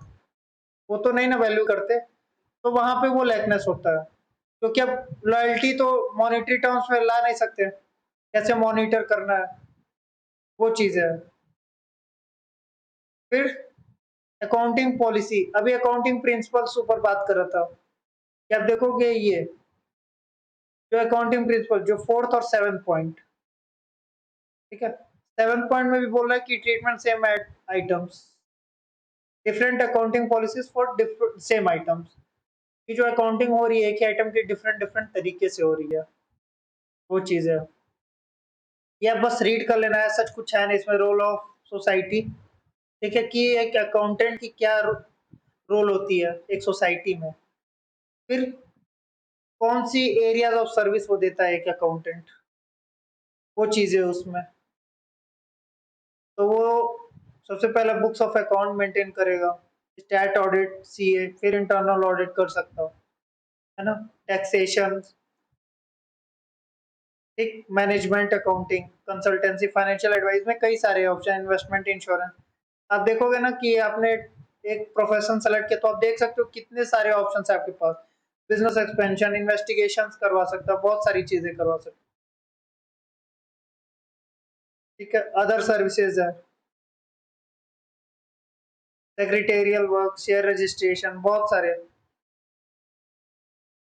तो ये एक सोसाइटी में क्या क्या एक चार्टर्ड अकाउंटेंट रोल प्ले कर सकता है, कि जहाँ पे टाइम लगाना ना, मैं वहां पे टाइम डिवोट कर रहा हूँ, ताकि जो कॉन्सेप्ट है जहाँ से मैक्सिमम मार्क्स आने के चांसेस होते हैं, वहां पे मैं ज्यादा कवर कर रहा हूँ। बाकी ये सब जो मैं बता रहा आप रीड आउट कर लेना, सच उतना इम्पोर्टेंट है नहीं है। अब आ जाओ समरी, हम देखते हैं इसका। तो सबसे पहला क्या बोला, अकाउंटिंग डेफिनेशन, है ना। ये अकाउंटिंग डेफिनेशन क्या है? अकाउंटिंग क्या, आर्ट, कला, recording, classifying and summarising in a significant manner and in terms of money transactions and events which are in part at least of a financial character, interpreting the result thereof। ये accounting, ये आप learn करना जरूर से, ये important है, question पूछा जा सकता है इससे। प्रोसीजर, वही जनरेशन एंड यूजिंग, ऑब्जेक्टिव, ये पढ़ लेना बस, इसमें दो दो लाइन लिखने आपको, ऐसा और कुछ नहीं लिखना। सिस्टमैटिक रिकॉर्डिंग ऑफ ट्रांजेक्शन, उसमें लिख देना कि ट्रांजेक्शन को सिस्टमैटिक तरीके से रिकॉर्ड किया जाता है, अकाउंटिंग प्रिंसिपल। फिर ascertainment of results of above recorded transaction, जो ट्रांजैक्शन अबव रिकॉर्ड किया ना, उसके रिजल्ट क्या, कॉन्सिक्वेंसेस क्या है, जैसे इवेंट्स कॉन्सिक्वेंसेस है, ठीक है, उसको असर्टेन करना, वो चीज है। ये ऑब्जेक्टिव्स, ध्यान रखना जो टॉपिक पूछा जा रहा है ना, ऑब्जेक्टिव्स ऑफ अकाउंटिंग, तो ये सारी चीजें ना ऑब्जेक्टिव में आएंगी, कि सॉल्वेंसी पोजीशन देखना, यूजर्स के लिए डिसीजन मेकिंग का इंफॉर्मेशन बताना, financial position of a business बताना, फिर results of above recorded transactions. फिर मेन फंक्शन क्या है, अब ये फंक्शंस आ गए, ठीक, forecasting, measurement, decision making, control, comparison and evaluation, government regulation. Book keeping का क्या है objective, complete recording of transactions and ascertainment of financial effect on the business. Various subfields क्या है, क्या बताया था मैंने, एफएम, एचसीएस, ये याद रखना। फाइनेंशियल अकाउंटिंग मतलब फाइनेंशियल पोजीशन जानना बिजनेस का, मैनेजमेंट मतलब इंटरनल पर्पस से, ताकि मैनेज किया जा सके, मैनेजमेंट अकाउंटिंग वो होती है for internal purpose of reporting, ठीक, टू द मैनेजर्स। फिर है ह्यूमन रिसोर्स की अकाउंटिंग होती है, जहाँ पे एक ह्यूमन रिसोर्सेज जो है ना हमारे एंटिटी में, उसकी अकाउंटिंग करना कि कितने एम्प्लॉयज है, ठीक है, किस नेचर ऑफ एम्प्लॉयज है, वो सारी चीजें की कॉस्ट अकाउंटिंग।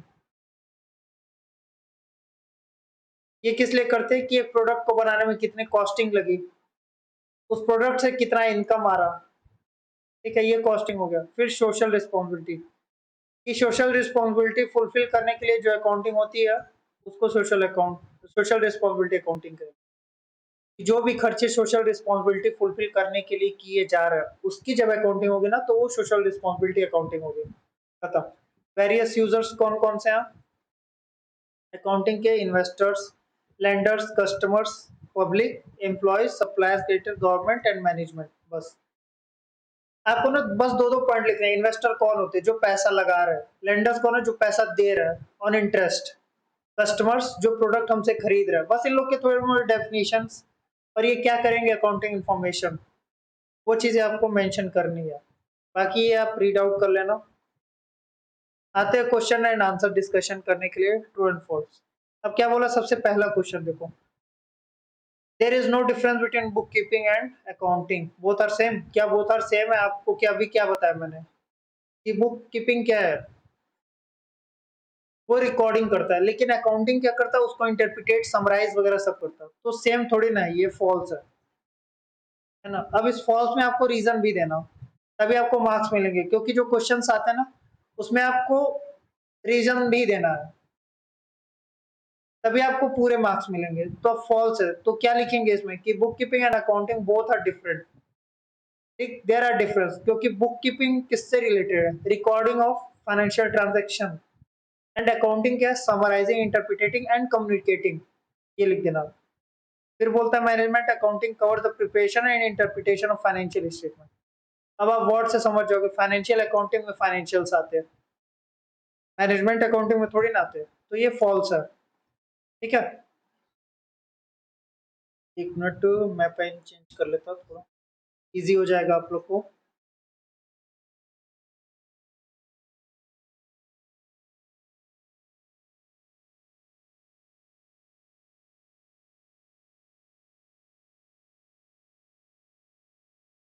तो ये देखो, मैनेजमेंट अकाउंटिंग में क्या होता है? Preparation interpret financial statement. नहीं, ये फॉल्स है। मैनेजमेंट अकाउंटिंग किस लिए करते हैं? और इंटरनल पर्पस के लिए करते हैं। फाइनेंशियल अकाउंटिंग, ये देखो, ये तो उल्टा ही कर दिया। यहाँ पे reporting to the management financial accounting में डाल दिया, मैनेजमेंट अकाउंटिंग में फाइनेंशियल स्टेटमेंट डाल दिया। तो ये भी फॉल्स है। रीजन आप ये मेंशन करना इसमें, ठीक है। Customers of business should not be considered as users of accounts prepared by business, they are not interested to know performance of business. आप खुद सोचो, अभी क्या पढ़ा था आपने?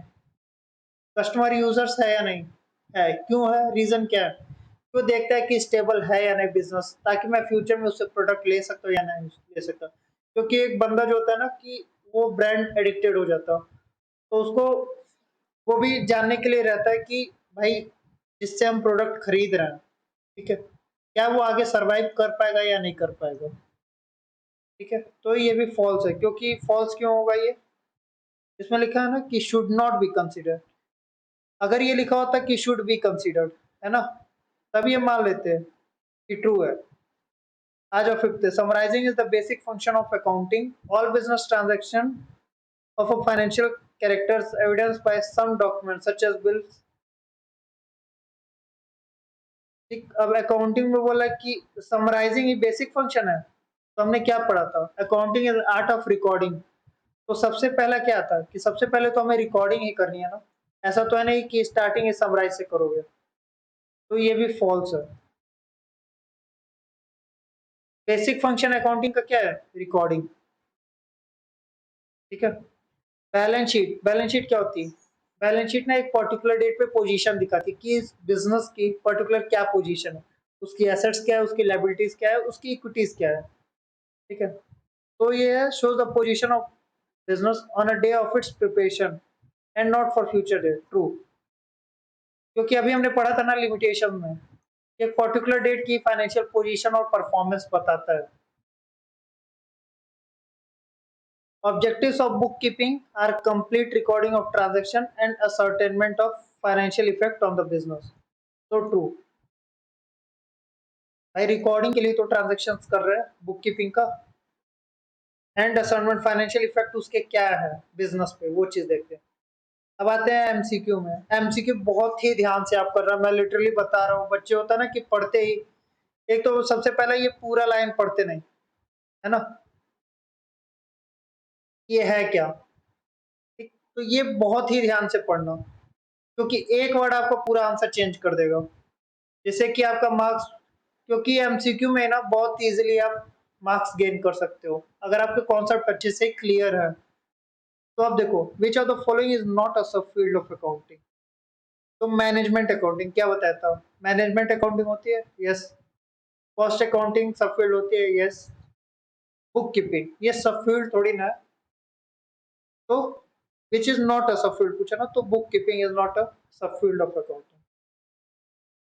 सेकेंड है purpose of accounting system include all, सारा कुछ इंक्लूड कर ले एक्सेप्ट, किसको नहीं इंक्लूड करता है, इसका मतलब भाई ये डायरेक्ट भी पूछ सकता था कि अकाउंटिंग सिस्टम का पर्पस कौन सा नहीं है, लेकिन यहाँ पे एक्सेप्ट लगाया, तो वो चीज ध्यान से पढ़ना। Interpret and record the effects of business transaction, ठीक है ये तो है ही। Classify the effects of transaction, ये भी है। Dictate the specific types of business enterprises transaction that enterprise में एंगेज। अभी अकाउंटिंग थोड़ी ना बताएगा कि एक बिजनेस को बताए कि आप इस ट्रांजैक्शन में इस ट्रांजैक्शन में करो, तो ये नहीं है इसका पर्पस।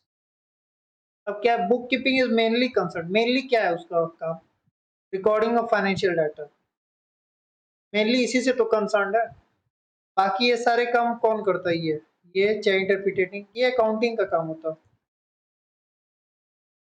है ना।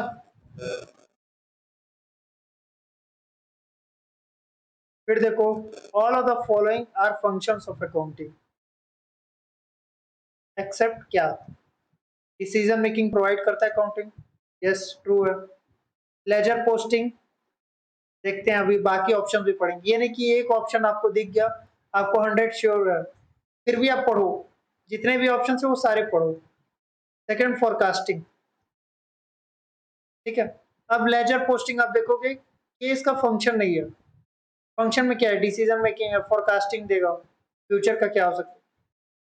फाइनेंशियल स्टेटमेंट किस चीज का पार्ट है, ऑब्वियसली अकाउंटिंग का पार्ट, बुक कीपिंग का तो हो ही नहीं सकता। मैनेजमेंट में क्या होता है, फाइनेंशियल्स थोड़ी ना आते इसमें, वो तो इंटरनल पर्पज रिपोर्ट बनते हैं।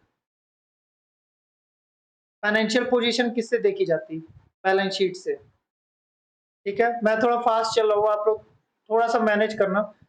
फॉर नवंबर 22, जिन बच्चों का टाइम नवंबर 22 के लिए है, उनके लिए पूरा डिटेल लेक्चर्स प्रोवाइड होंगे, बट अभी के लिए थोड़ा फास्ट चलना होगा। अब देखो, यूजर्स ऑफ अकाउंटिंग इंफॉर्मेशन कौन है, क्रेडिटर सप्लायर्स, ठीक है, लेंडर्स कस्टमर, ठीक है, both A and B. Eighth है कि financial statement do not consider, क्या वो कंसीडर नहीं करता एसेट्स, मॉनेटरी टर्म्स में, सही है। मॉनेटरी टर्म्स में लायबिलिटी है assets, assets liability express in non monetary terms. Accounting करता, आपने देखा था ना लिमिटेशंस की, जो क्वालिटेटिव होती वो चीजें वो इग्नोर करता है ना। तो ये नॉन मॉनेटरी टर्म्स क्या है, एक क्वालिटेटिव नेचर की है, तो ये सी वाला ऑप्शन आ जाएगा। On January 1 Sohan paid rent of 5000। अब ये देखो, इसको आपको बताना, आप खुद आंसर सोचना क्या होगा, event transaction, and I hope सब ने सही आंसर दिया है कि, क्योंकि आप देख रहे हो ना स्ट्रेट फॉरवर्ड आपको दिख रहा है कि कोई भी transaction business performance business act वो स्ट्रेट फॉरवर्ड है, दैट मीन्स रेंट पेड, तो ये क्या एक तरीके का ट्रांजेक्शन है। अब देखो, on 31 March after sale of goods worth 2000, closing inventory बची 10,000 की, इसका कोई इंटेंशन नहीं था, सेल ऑफ गुड्स मैं मान रहा हूँ, लेकिन बोल रहा है आफ्टर सेल ऑफ गुड्स, ये बेचने के बाद, मतलब इसके अलावा वो बचा क्लोजिंग इन्वेंट्री के साथ 10,000। तो ये क्लोजिंग इन्वेंट्री क्या है, अब ये कॉमा लगा दिया ना, तो इसके बारे में क्वेश्चन पूछ रहा है, दैट मीन्स ये एक इवेंट है। खत्म एमसीक्यू। थ्योरेटिकल, आपको अकाउंटिंग लर्न करनी है। अकाउंटिंग क्या होती है, art of recording, classifying, summarising and interpreting the transaction and events in monetary terms in a systematic manner. तो वो आप लिख दोगे। सब फील्ड्स क्या है, बताया था ना मैंने, F M, H C S. F M मतलब फाइनेंशियल अकाउंटिंग, एम मतलब मैनेजमेंट, एच मतलब ह्यूमन रिसोर्स अकाउंटिंग, सी मतलब कॉस्ट अकाउंटिंग, एस मतलब सोशल रिस्पॉन्सिबिलिटी अकाउंटिंग। यूजर्स कौन कौन है लिख देना, इन्वेस्टर्स, अपने एम्प्लॉय, जो लोग जुड़े होंगे बिजनेस में ना सबका नाम डाल देना, वो यूजर्स हो गए। जो नहीं जुड़े हुए जैसे कि अब कस्टमर, वो डायरेक्टली नहीं जुड़े हुए। इनफैक्ट डायरेक्टली इनडायरेक्टली बोलना सही नहीं है कि जैसे अब कस्टमर है, ये तो इंटरनल मैटर में नहीं रहता बिजनेस के, है ना। वो तो एट लास्ट फाइनेंशियल परफॉर्मेंस देखेगा, पोजीशन देखेगा क्या है, वो चीज है। जुड़ा हुआ है वो बिजनेस से, क्यों? क्योंकि वो कस्टमर है, उसको अल्टीमेट सेल होनी है ना, उसी से तो पैसे आएंगे। ठीक। अब आप देखो रिलेशनशिप ऑफ अकाउंटिंग, तो इसमें मेंशन करना इकोनॉमिक्स, जो स्केर्स रिसोर्सेज है, अकाउंटिंग हेल्प करता है डिसीजन लेने में। स्टैटिस्टिक्स अकाउंटिंग के रिलेशनशिप को बताता in a pictorial form, relationship, judgement, ऐसे एस्टिमेट्स, ये सारे। लॉ क्या है? अकाउंटिंग को हेल्प करता कि जो rules regulation and law applicable acts वो फुलफिल हो रहे हैं या नहीं। अब लिमिटेशंस क्या क्या इसके,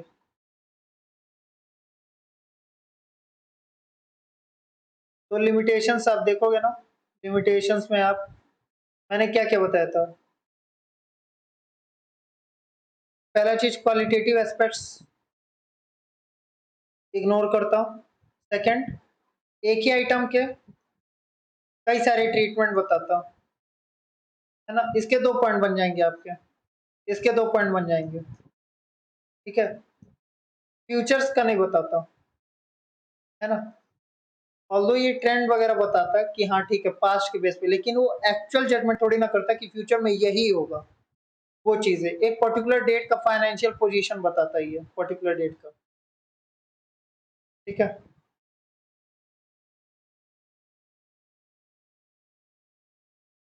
ये हमारा बेसिक्स हो गया सारा, जो कि हमने देखा। हमारा चैप्टर 1 ये जो था, ये आप आंसर देख लेना, और खास करके क्वेश्चन आंसर तो अच्छे से ही करके जाना, ठीक है, ताकि आप लिख के प्रैक्टिस थोड़ा कर लेना अगर पॉसिबल होगा। नहीं तो जो प्रैक्टिस मटेरियल था, ये जो स्टडी मैट है, तो इसके अच्छे से क्वेश्चन आप सॉल्व कर लेना, ठीक है। तो हमने अच्छे से समझ लिया मीनिंग क्या है, ठीक। फिर स्कोप क्या है इसके, है ना, कि स्कोप क्या है, वो सारी चीजें हमने देख ली। अब आते हैं यूनिट 2 पे, जिसमें कि accounting concept, principles and conventions. मैंने बता रखा था ना कन्वेंशंस क्या है, कि ओवर द टाइम, जैसे कई सालों से जो प्रैक्टिस चली आ रही है पास्ट ईयर्स में, है ना, उसी के थ्रू जो डेवलपमेंट हो रहा है, जो भी प्रैक्टिसेस चल रही है यहाँ पे, जो भी प्रैक्टिस चल रही है, कस्टमाइजेशन चल रहे हैं यहाँ पे, वो सारा धीरे धीरे डेवलप होके ना उसी को कन्वेंशंस बोलते हैं। उसी के बेस पे ये प्रिंसिपल्स रेडी किए गए, उसी के बेस पे कॉन्सेप्ट बनाए गए। तो इसको पढ़ने के बाद आपको क्या क्या अंडरस्टैंड होगा, मैं बता दूं आपको कि कॉन्सेप्ट क्या क्या है अकाउंटिंग के, प्रिंसिपल्स क्या है, कन्वेंशंस क्या है, ठीक। कि ट्रांजैक्शन, एक ट्रांजैक्शन एंड इवेंट्स को रिकॉर्ड करते टाइम हमें in concepts, in principle and conventions को ध्यान में रखना है। सेकेंड चीज, fundamental accounting, three basic assumptions हैं, गोइंग कंसर्न, कंसिस्टेंसी, एक्रूअल, ये आप समझ पाओगे। फिर क्वालिटेटिव कैरेक्टरिस्टिक्स क्या है, वो चीज। तो फटाफट इसको भी कवर करते हैं। अब देखो मैं इसको यहीं पे बता दे रहा हूँ, यहाँ पे रीड आउट नहीं करता क्योंकि वो बहुत टाइम कंज्यूमिंग हो जाएगा। तो लेट अस डिस्कस की जो अकाउंटिंग कॉन्सेप्ट, प्रिंसिपल और कन्वेंशंस, ये सारा कुछ वही है, ये तीनों वर्ड ना इंटरचेंजेबली यूज हो सकते हैं क्योंकि ये over the period of time generate किए गए। ऐसे नहीं रातों रात ये सारे बना दिए गए। जैसे जैसे धीरे धीरे बिजनेस ग्रो करते गए, वर्क करते गए, उसी बेस पे हम देखते गए कि इकोनॉमी में कैसे काम चल रहा है। ठीक है, तो आइए सबसे पहले डिस्कस करते हैं कि एंटिटी कॉन्सेप्ट क्या है। एंटिटी कॉन्सेप्ट कुछ नहीं है, इसमें ये बोलता है ना कि जो बिजनेस है एंड बिजनेसमैन,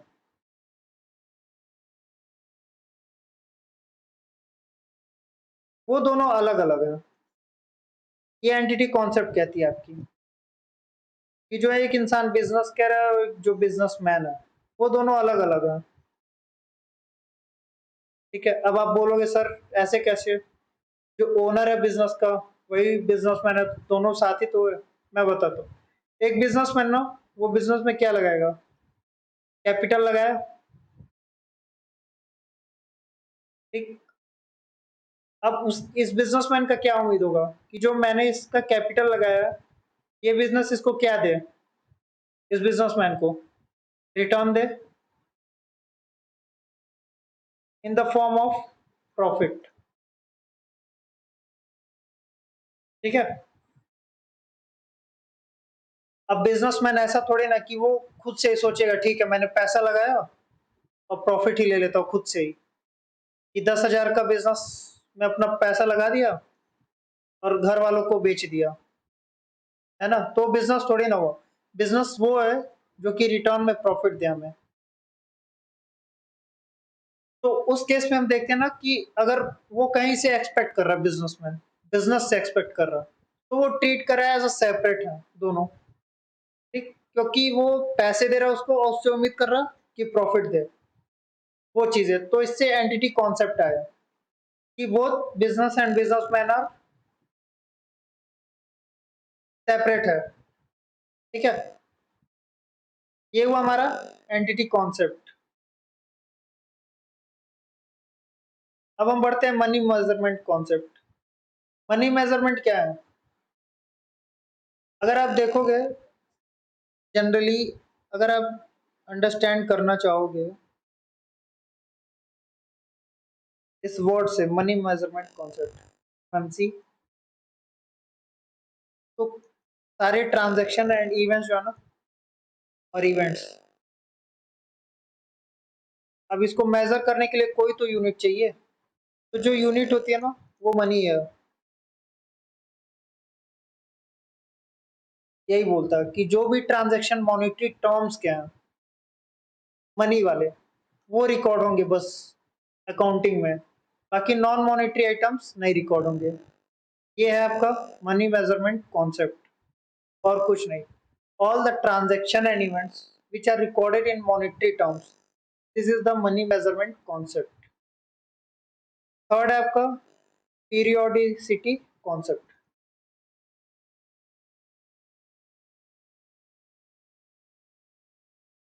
ठीक है, इस कॉन्सेप्ट में ये बताता ना कि हमने देखा था कि कोई भी बिजनेस अगर शुरू होता ना, तो कोई ये नहीं बोलता कि मैं ये बिजनेस 2 साल के लिए शुरू कर रहा या 1 साल के लिए शुरू कर रहा हूँ, कोई भी ऐसा नहीं बोलता। वो सारा ये होता ना कि एक एजम्पशंस होती है कि जो भी फाइनेंशियल स्टेटमेंट्स बन रहे हैं इसके बिजनेस के, वो इस बेसिस पे बनती है ना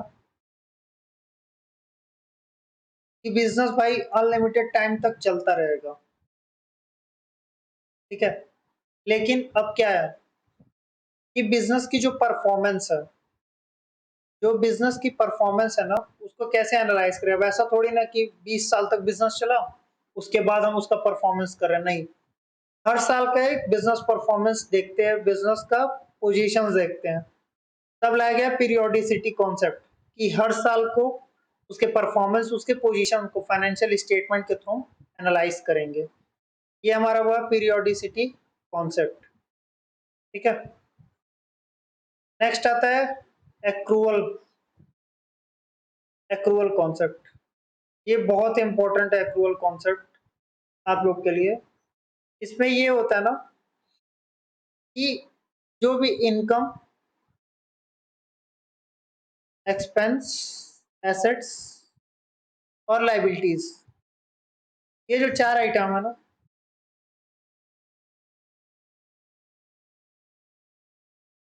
ये बोलता है कि जब भी ये एक्रू होंगे, एक्रू इन द सेंस जब इसकी अर्निंग हो जाएगी और पेमेंट हो जाएगी।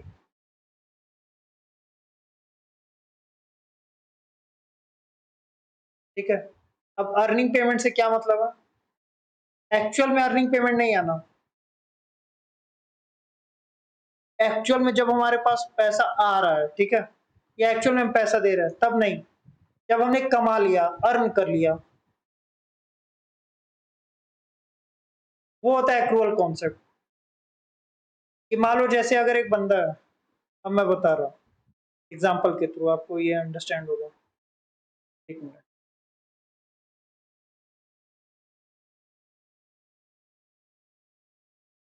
जैसे आप देखना,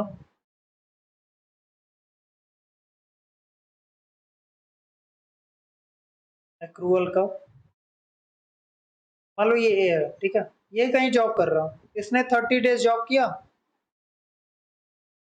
बट इसका पेमेंट होता है कि मान लो अगले महीने की 10 तारीख को, ठीक है? तो अभी 1 तारीख को आज ये स्टैंड है यहाँ पे, ड्यू 10 को होगा, लेकिन अब ये 30 दिन काम कर चुका, तो इस तारीख को ना इसका एक्रूअल हो गया, बस यही है और कुछ नहीं। एक्रूअल, इसने जो 30 दिन में काम कर लिया वो एक्रूअल अराइज हो गया, है ना? और ड्यू तब होगा 10 तारीख को। यही एक्रूअल कॉन्सेप्ट है कि इनकम एक्सपेंस जब एक पीरियड में, जैसे मान लो एक और एग्जांपल मैं ले लेता हूँ, थोड़ा ये इंपॉर्टेंट है इसलिए इसमें टाइम लगाते हैं। कि मान लो आपने रेंट ले लो, ठीक है, या फिर इलेक्ट्रिसिटी ले लो,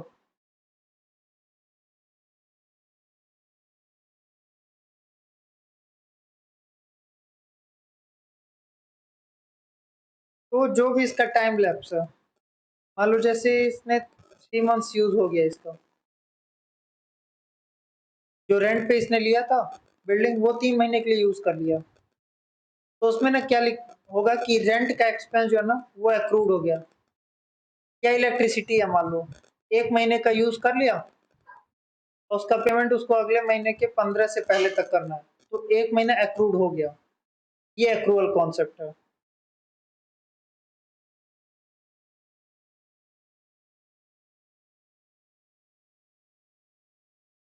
अब आते हैं हम लोग मैचिंग कॉन्सेप्ट पे। मैचिंग मैचिंग कॉन्सेप्ट ये है कि जिस साल का जो रेवेन्यू होगा ना, उसी साल उसके एक्सपेंस से भी मैच करेंगे, है ना? मान लो अगर एक ईयर है 2022, अब इस साल का जो रेवेन्यू आ रहा, या सेल्स बोल लो, जो भी आ रहा, मान लो इसको 5 लाख आ गया, अब इसको कमाने के लिए कुछ पैसे लगाए होंगे, तो जो एक्सपेंसेस है ना इससे रिलेटेड, वो भी 2022 में ही रिकॉर्ड होंगे। ये नहीं कि वो 2021 में रिकॉर्ड कर दिया था हमने पहले, या 2023 में रिकॉर्ड करेंगे, ऐसा नहीं है। मैचिंग कॉन्सेप्ट यही बोलता है कि जिस साल जो रेवेन्यू हो रही है उसी साल उसके एक्सपेंस को हम उससे मैच करेंगे। ये हो गया मैचिंग कॉन्सेप्ट आपका। फिर हो गया going concern concept. Financial statement इसी बेसिस पे बनता कि बिजनेस जो है ना चलते जाएगा, कभी नहीं रुकेगा, इसी को गोइंग कंसर्न कहते हैं। बस, गोज ऑन, कॉन्टिन्यूअस, कोई रोक नहीं, कोई फुल स्टॉप नहीं, कुछ नहीं, बिजनेस चलते ही जाएगा। ठीक है, ये आपका हो गया गोइंग कंसर्न। कॉस्ट कॉन्सेप्ट क्या है? कि जो भी एसेट्स हम परचेज करते हैं ना, that must be shown at historical cost. अब हिस्टोरिकल कॉस्ट क्या है? सपोज मान लो आपने गुड्स लिया और एसेट्स ली। गुड्स मान लो ले लिया 50,000 का, एसेट्स थी आपकी 10 लाख की, तो जिस कॉस्ट पे लिया ना उसी पे रिकॉर्डिंग करो, ये हिस्टोरिकल कॉस्ट होता। जितने पे लिया उसी पे रिकॉर्ड किया, ये हिस्टोरिकल कॉस्ट होता। ठीक है, यही है कॉन्सेप्ट हिस्टोरिकल कॉस्ट का। अब आ जाओ रियलाइजेशन कॉन्सेप्ट।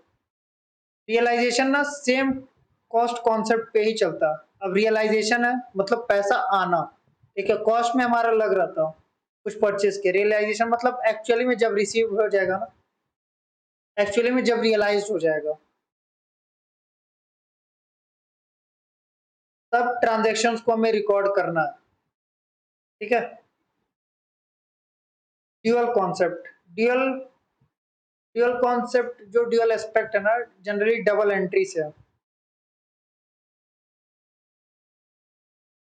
डबल एंट्री जिसमें क्या होता है कि जब भी आप एंट्री करते हो ना, इसमें जर्नल में, तो एक डेबिट होता, एक क्रेडिट होता, यही डुअल एस्पेक्ट है।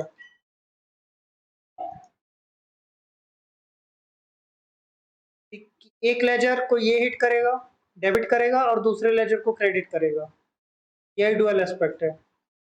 कंजर्वेटिज्म क्या है, बता देता हूँ आपको कंजर्वेटिज्म में क्या है। ये बोलता ना जो फोर्सिएबल फ्यूचर लॉसेस हैं, कंजर्वेटिज्म ये बोलता कि फोर्सिबल फ्यूचर लॉसेस, कि मान लो एक बंदा यहाँ खड़ा है एट करंट डेट,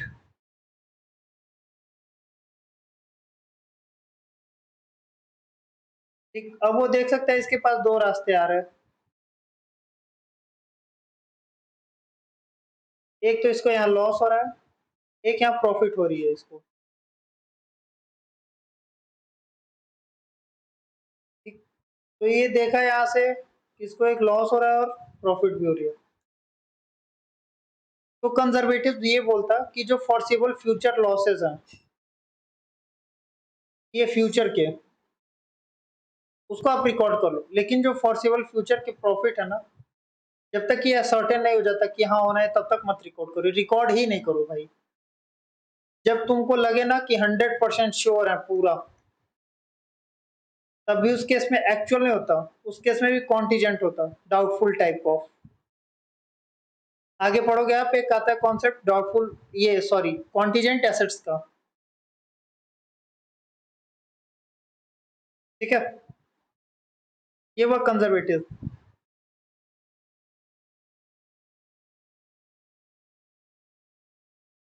अब हम आते हैं कि आपका ये क्या होता है, कंसिस्टेंसी। आप देखते हो ना कि जब भी कमेंट्री होती है क्रिकेट मैच में, तो बोलते हैं ना कि कंसिस्टेंट परफॉर्मेंस, एक प्लेयर किए जा रहा है, किए जा रहा है, क्या एक प्लेयर का कंसिस्टेंट परफॉर्मेंस नहीं आ रहा। तो अकाउंटिंग टर्म्स में जो कंसिस्टेंसी होती है ना, इसका मतलब ये है आपका कि जो अकाउंटिंग पॉलिसीज और अकाउंटिंग प्रिंसिपल्स जो फॉलो हो रहे हैं ना, वो मान लो जो 2020 में फॉलो हुआ था ना, वही 2021 में ही फॉलो होगा, वही 2022 में फॉलो होगा, कोई चेंजेस नहीं लाने हैं। वो कब चेंज हो सकते हैं, बस 3 केस में चेंज हो सकते हैं। वो क्या क्या चेंजेस है, पहला कि कोई मान लो अकाउंटिंग स्टैंडर्ड है एक। अब अकाउंटिंग स्टैंडर्ड क्या होता है, अकाउंटिंग स्टैंडर्ड कुछ भी नहीं है, ये एक काइंड ऑफ स्टैंडर्ड सेट किया कि हर एक पर्टिकुलर आइटम को कैसे हमको ट्रीट करना, कैसे एडजस्ट करना, कि उसकी ट्रीटमेंट कैसे होगी, उसकी एडजस्टमेंट एंट्री कैसे होगी, वो अकाउंटिंग स्टैंडर्ड बताता। तो अब अकाउंटिंग स्टैंडर्ड में जो कंप्लायंस करने के लिए, अकाउंटिंग स्टैंडर्ड के हिसाब से चलने के लिए, तब आप चेंज ला सकते हैं। ठीक है, सेकंड है कि जो भी लॉज, जो लॉ वगैरह है, जैसे बताया था ना कंपनी लॉ, ठीक है, फिर कॉन्ट्रैक्ट एक्ट, जो भी एक्ट वगैरह रूल्स रेगुलेशन कुछ भी लीगल, जो लीगल कंप्लायंसेस करने के लिए चेंजेस करते हैं, तब हम चेंज कर सकते हैं अपनी अकाउंटिंग पॉलिसी और अकाउंटिंग प्रिंसिपल। या तीसरा है कि आपको लग रहा है कि और बेटर तरीके से इसका प्रेजेंटेशन डिस्क्लोजर किया जा सकता है, तब आप चेंज कर सकते हैं। ठीक है, फॉर बेटर प्रेजेंटेशन, ये वह कंसिस्टेंसी। मटेरियलिटी क्या है? मटेरियलिटी ये है कि कोई भी ऐसा आइटम, ठीक है, या कोई भी ऐसा इंफॉर्मेशन जो कि एक यूजर्स के डिसीजन को चेंज करते हैं, वो मटेरियल हो गया। ठीक है, अब मटेरियल ऐसा नहीं है कि साइज पे होता है कि भाई ये बड़ा साइज है तो इस पे डिसीजन होगा, ऐसा नहीं होता। वो होता नेचर पे होता कि कैसा उसका नेचर है। क्योंकि जाहिर सी बात है, अगर एक रिक्शा चलाने वाला बंदा है ना, तो उसके लिए मटेरियलिटी क्या होगी? 10 रुपए से 1000 रुपए तक की उसकी मटेरियलिटी होगी। लेकिन एक कोई बड़ा बिजनेसमैन है, मान लो अंबानी को लेते हैं, उसके लिए क्या मटेरियलिटी है? वो तो करोड़ों में ही बात करेगा, अरबों में ही बात करेगा वो, है ना। तो उसके लिए मटेरियलिटी करोड़ हुई, इसके लिए क्या हुई? 10 से 1000। खत्म कॉन्सेप्ट आपके।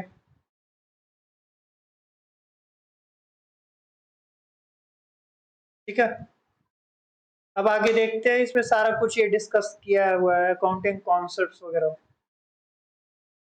अकाउंटिंग प्रिंसिपल्स आप देख लो क्या है।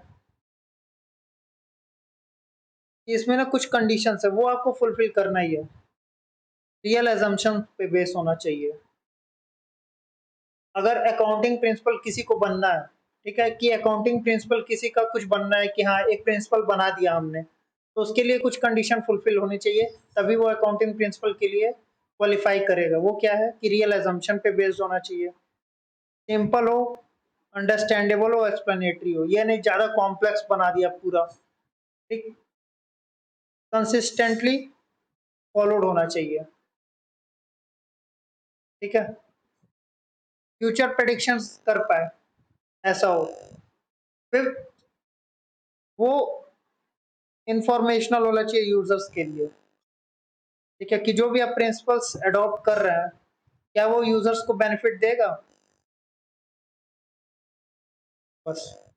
अब देखो, अकाउंटिंग कन्वेंशन से एक बार रीडिंग लगा लेते हैं। Convention emerge out of accounting practices. अभी प्रैक्टिस ऐसा तो है नहीं कि रातों रात हो गया वो। ये देखो लिखा हुआ ना, over a period of time, कि जैसे जैसे वेरियस ऑर्गेनाइजेशंस ने अपने जो एक्टिविटीज है, बिजनेस परफॉर्मेंसेज है, वो कैसे परफॉर्म करती चली गई, उस हिसाब से क्या हुआ उनका, धीरे धीरे डेवलप होते गए accounting policies, accounting principles, accounting concept धीरे धीरे डेवलप होते गए, तो वही अकाउंटिंग कन्वेंशंस है।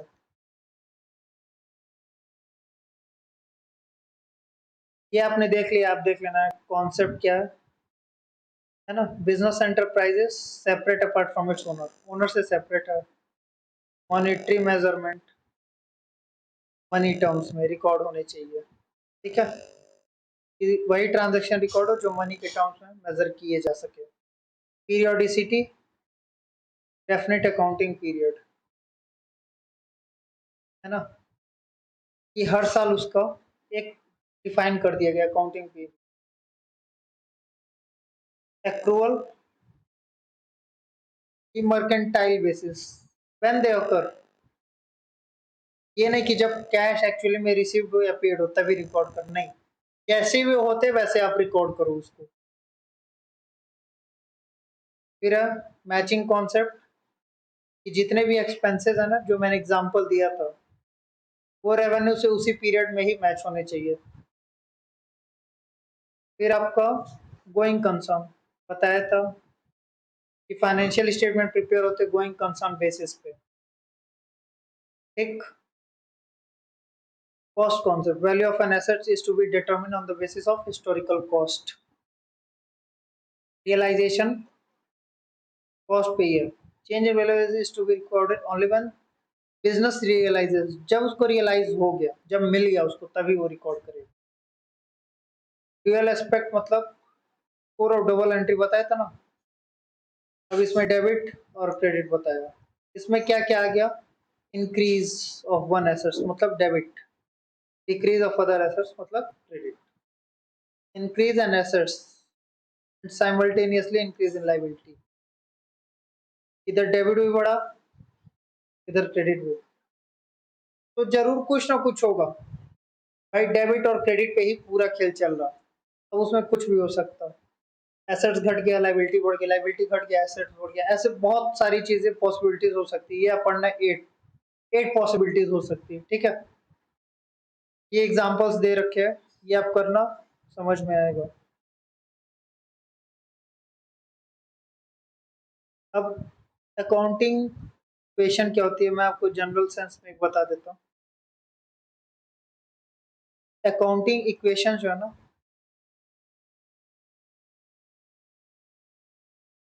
वो और कुछ नहीं है।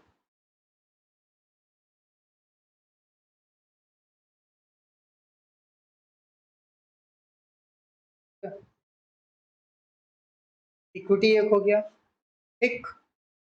अब इक्विटी किस फॉर्म में है? कैपिटल, है ना। अब ये कैपिटल क्या होता है? कैपिटल प्लस लाइबिलिटी, ठीक है, इक्वल टू एसेट्स।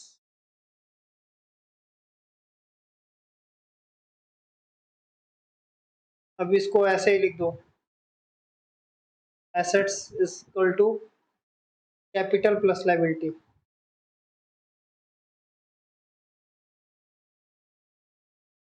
अब इसको जो मर्जी कॉम्बिनेशन बनवा लो, कि अगर कैपिटल आपको निकालना तो एसेट्स माइनस लाइबिलिटी कर दो, वो आ जाएगा। या अगर मान लो आपको लाइबिलिटी निकालनी है, ठीक है, तो एसेट्स को क्या करोगे? एसेट्स को इधर लाओ, या कैपिटल को इधर लाओ, एसेट्स माइनस कैपिटल, ठीक है, फिर भी लाइबिलिटी आ जाएगी आपकी। तो वो सारा यही अकाउंटिंग इक्वेशन, और कुछ नहीं है।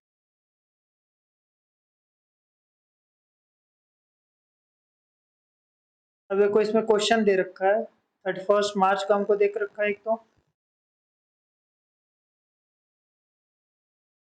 एक 31 मार्च का दे रखा, एक 31 मार्च 20 का दे रखा। Capital, bank loan, trade bill, बहुत सारा कुछ आइटम दे रखा। अब बोल रहा ना कि कैपिटल, मतलब find the profit for the year and balance sheet as on 31 March 2020। तो अब देखो, जैसे मैंने बताया ना कि assets is equal to capital plus liability.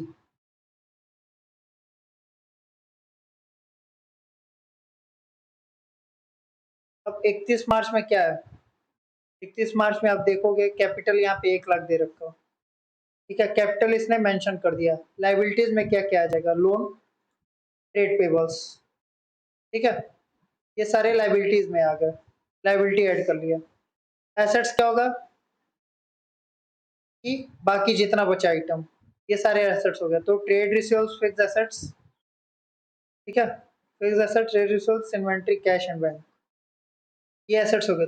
तो ये जब कॉम्बिनेशन बनाना, अब 31 मार्च 2020 के लिए हमारे पास कैपिटल नहीं है, तो फिर हम देखेंगे कैपिटल क्या है हमारा। अब हम इसी इक्वेशन से, हमें ना क्या चाहिए? कैपिटल चाहिए ना, तो हम फिर इक्वेशन से बनाएंगे ताकि हमको कैपिटल मिल जाएगा। जैसे देखो, इस मार्च का एसेट्स कितना है टोटल? 276 होता है। लाइबिलिटीज कितना हुआ? 170। तो अगर कैपिटल निकालना तो क्या करूंगा मैं? एसेट्स माइनस लाइबिलिटी करूंगा, क्या आएगा? 276, ठीक है, माइनस 170,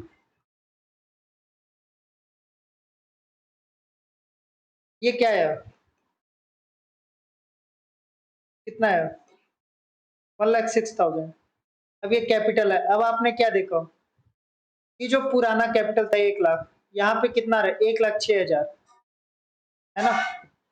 पुराना था 1 लाख, और अभी आ रहा है 1,06,000। दैट मीन्स हम बोल सकते हैं कि 6,000 का क्या है? प्रॉफिट है ना, वो चीज है।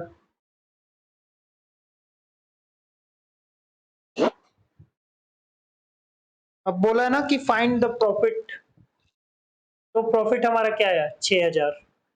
अब बैलेंस शीट फिर हम बना लेंगे, कंजर्वेटिव बताया था, फ्यूचर इनकम नहीं एंटिसिपेट करना, ऑल्दो पॉसिबल लॉसेस के लिए सारा अकाउंट फॉर करना है। ऐसे कंसिस्टेंसी बताया कि अकाउंटिंग स्टैंडर्ड जो इशू उस हिसाब के, तब वहां पे वो चेंजेस हो सकते हैं अकाउंटिंग पॉलिसीज, ठीक है, लॉ वगैरह का कंप्लायंस करने के लिए, या फिर ऐसा लगता है कि नए मेथड से और क्लियर अच्छे से आइटम का एडजस्टमेंट हो सकता है, वो चीज होगा। अब देखो टॉपिक है जो हमारा अकाउंटिंग एजम्पशंस। इस अकाउंटिंग एजम्पशंस में जो बेसिक 3 एजम्पशंस है ना, बहुत ही इंपॉर्टेंट एजम्पशंस है। आप हमेशा ध्यान रखना, जीसीए शॉर्ट फॉर्म इसका। जीसीए मतलब गोइंग कंसर्न, सी कंसिस्टेंसी, ए मतलब एक्रूअल। एक्रूअल का मतलब आपको बता दिया, कंसिस्टेंसी बता दिया, गोइंग कंसर्न कोई चेंजेस नहीं है, जो कॉन्सेप्ट का सेम यही है, बस यही आप पूरा लिख देना। फिर फाइनेंशियल स्टेटमेंट के बारे में बताया, फाइनेंशियल स्टेटमेंट क्या करेगा, क्या क्या है इसमें। अब देखो balance sheet, profit loss, cash flow etcetera, तो ये किससे यूज होते हैं? फाइनेंशियल स्टेटमेंट इन्हीं सब चीजों से बनाई जाती है। जो अकाउंटिंग कॉन्सेप्ट, प्रिंसिपल्स, कन्वेंशंस हैं, इन्हीं सब का यूज करके ना फाइनेंशियल स्टेटमेंट प्रिपेयर की जाती है। अब क्वालिटेटिव कैरेक्टरिस्टिक्स, ऐसे तो बहुत सारे क्वालिटेटिव कैरेक्टरिस्टिक्स हैं फाइनेंशियल, लेकिन जो 4 इंपॉर्टेंट है ना, अंडरस्टैंडेबिलिटी होनी चाहिए, रेलेवेंस और रिलायबिलिटी और कंपेरेबिलिटी, ये सबसे इंपॉर्टेंट है। देखो यहाँ पे हाईलाइट भी कर रखा है, द 4 प्रिंसिपल, ये बहुत इंपॉर्टेंट, बाकी और ऐसा उतना इंपॉर्टेंट नहीं जितना ये इंपॉर्टेंट है। पहला कि जो फाइनेंशियल स्टेटमेंट होना चाहिए ना, ऐसा होना चाहिए कि बहुत ही इजीली अंडरस्टैंड हो सके। ये ना हो कि भाई को नॉलेजेबल नॉलेज नहीं है, जरा सा भी नॉलेज नहीं है, वो तो खैर छोड़ दो, उसको नहीं पता हो, लेकिन एक होता ना कि रीजनेबल नॉलेजेबल जो बंदा, उसको तो एटलीस्ट समझ में आ जाए, वो अंडरस्टैंडेबिलिटी होनी चाहिए। रेलेवेंस क्या है आपका, जो भी इंपॉर्टेंट आइटम्स है, रेलेवेंस वो है ना कि जो यूजर्स के डिसीजंस को क्या कर दे, इम्पैक्ट कर दे, ठीक है। रेलेवेंस वही है ना कि भाई हमारे लिए रेलेवेंट क्या है, कि अगर हमने डिसीजन लिया है ना कि हमें सीए में आना, या इंजीनियरिंग में जाना, या डॉक्टर बनना है ना,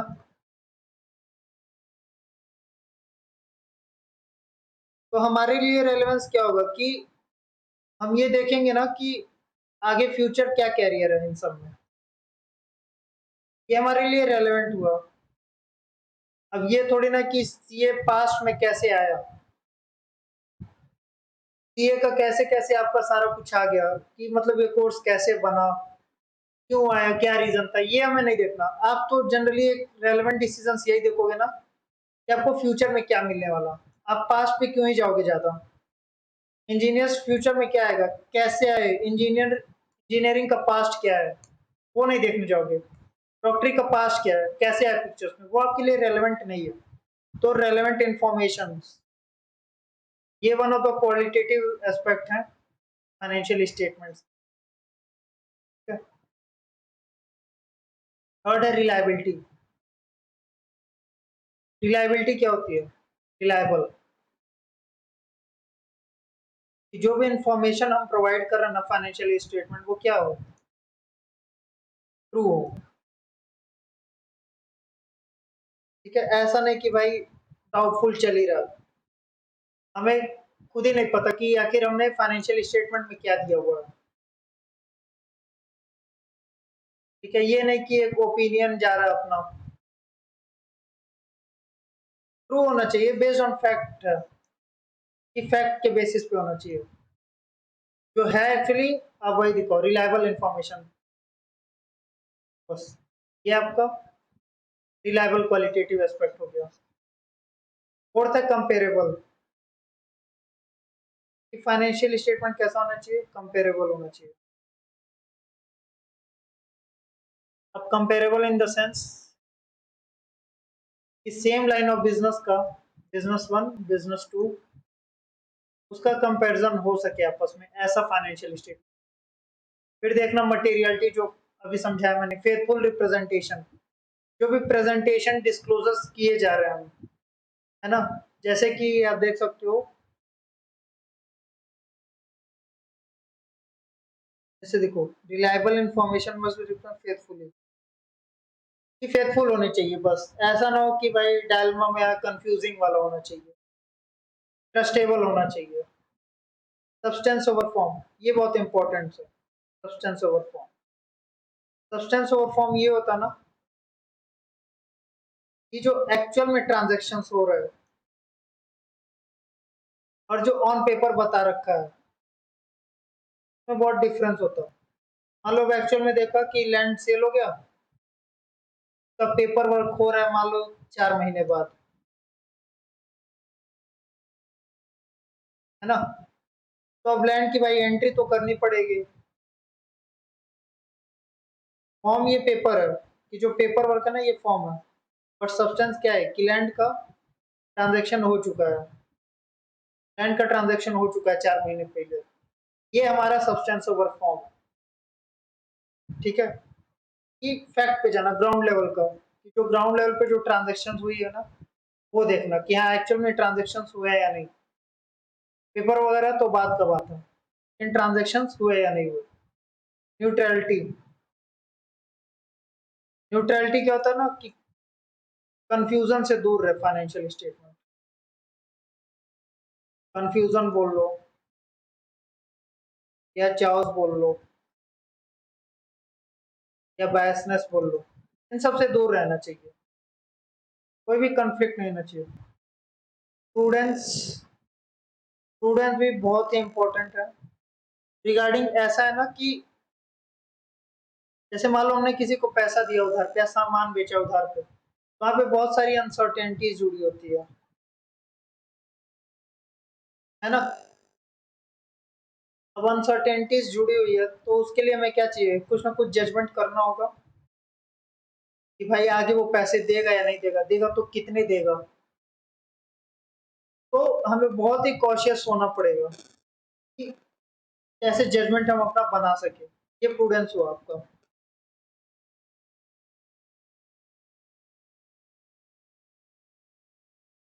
अब इन सब टॉपिक से ज्यादा कुछ ऐसा कवर होगा नहीं एग्जाम में, बट फिर भी मैं बता देता हूँ एक जनरल, जो साइंस वाले स्टूडेंट उनके लिए और कॉमर्स वाले। टेंथ है full and fair adequate disclosure, कि पूरा कंप्लीट हो और क्लीन एंड एडिक्वेट हो, पर्पसफुल होना चाहिए, ऐसा नहीं बिना पर्पस का दे दिया, कंप्लीट होना चाहिए। ठीक है, फाइनेंशियल स्टेटमेंट तो ये क्वालिटेटिव जो चार इंपॉर्टेंट है ना, रेलेवेंस, रिलायबल, अंडरस्टैंडेबिलिटी, ठीक है, और क्या था कंपेरेबिलिटी, ये इंपॉर्टेंट है। ठीक है, अब आज इसके क्वेश्चन करते हैं। The concept helps in keeping business affairs free from influence of the personal affairs of the owner. Is known as matching concept. Matching में ये बताया था नहीं, मैचिंग में क्या बताया था, सोचो खुद आंसर करो कि मैचिंग में क्या बताया था, कि एक रेवेन्यू हमने अर्न किया, उससे रिलेटेड हमारे एक्सपेंसेस हैं, वो मैचिंग है एक पर्टिकुलर पीरियड में। ये क्या बोल रहा कि भाई पर्सनल अफेयर ऑफ ओनर पता नहीं क्या चल रहा, फॉल्स है ना। Entity concept means that enterprise is liable to owner for capital investment made by owner। ये ना बताया कि एंटिटी और ओनर सेपरेट है, तो दोनों सेपरेट है, तो ये ट्रू हुआ, है ना। क्योंकि भाई एंटिटी कॉन्सेप्ट क्या बोलता है कि जो एंटरप्राइज है ना, वो ओनर के कैपिटल के लायबल है। सही बात है कि उसने कैपिटल लगाया, इसने प्रॉफिट दिया, जो ये डायग्राम बनाया था ना। Accrual means recognition as money is received, पहले ही फॉल्स। क्यों? क्योंकि यहाँ पे मनी रिसीव नहीं, जैसे ही ट्रांजेक्शन या इवेंट हुए वैसे ही रिकॉर्डिंग उसकी, ये चीज है। फिर conservative concept also state that no change to be counted unless it has materialised.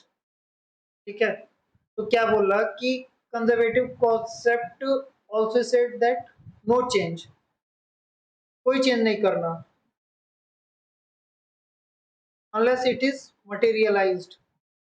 Materialise कैसे पता रखोगे आप लोग, है ना, कि जैसे देखा, मान लो अब मैंने क्या बताया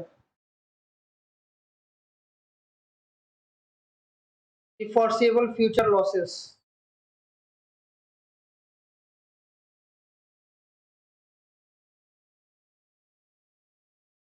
फॉरसेबल फ्यूचर गेन्स।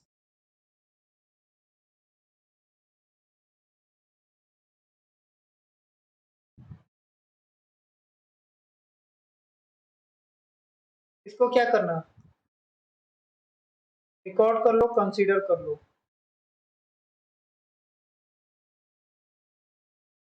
तो डोंट रिकॉर्ड, है ना, और नॉट टू कंसीडर। अगर आप देखोगे ना कंजर्वेटिव कॉन्सेप्ट में, तो फिर से एक बार आप देखना उसमें क्या लिखा हुआ है, बट मैं दिखाता हूँ। हाँ, इसमें क्या बोला, फ्यूचर इनकम नहीं रिकॉर्ड करना। देखो, ये लाइन लिखा हो ना, the realisation concept also state that no change should be counted unless it has materialised. भाई मटेरियल होगा तभी तो रिकॉर्ड करोगे, ऐसा तो है नहीं कि बिना मटेरियल हुए ही आप रिकॉर्ड कर दिया। ठीक है, तो इसका आंसर क्या होगा,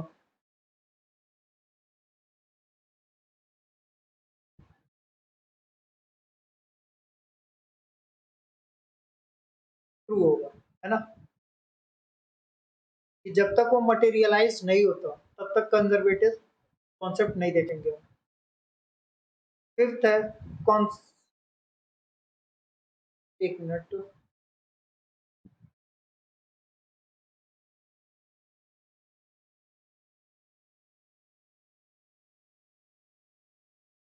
concept of consistency implies non-flexibility as not to allow introduction to method of accounting।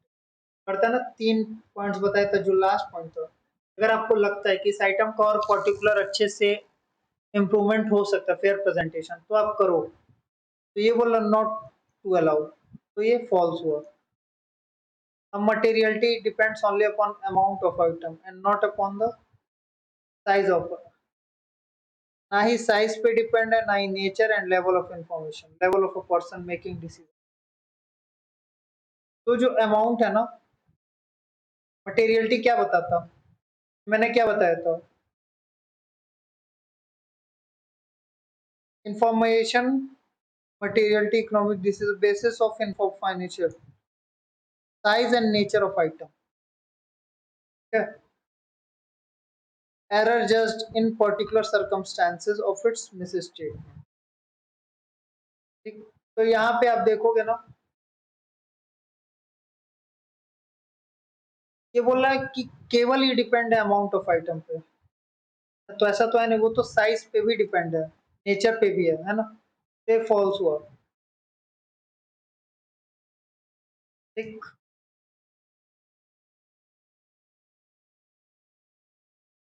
फिर देखो काउंटिंग एजम्पशंस कौन से नहीं है इसमें से, जीसीए का बताया था, जीसीए आ गया, बिजनेस एंटिटी नहीं है, ठीक, ये कर देना, है ना। Two primary qualitative of characteristics, understandability तो थी, ठीक है, मटेरियलिटी नहीं थी भाई, रेलेवेंस थी, रिलायबिलिटी थी, और भी पढ़ना, न्यूट्रलिटी थी, अंडरस्टैंडेबिलिटी, मतलब रेलेवेंस रिलायबिलिटी आ जाएगा। फिर है कि Kanika enterprises follow the written down value method of depreciating machinery year after year due to, अब ये फॉलो करिए, मतलब बोला ना कि ईयर बाई ईयर, मतलब ईयर वन में वही, ईयर टू में वही, ईयर थ्री में, किस चीज का, कंपेरेबल कन्वीनियंस कंसिस्टेंसी, आप खुद सोचो, कंसिस्टेंसी। ठीक है, ये वाला।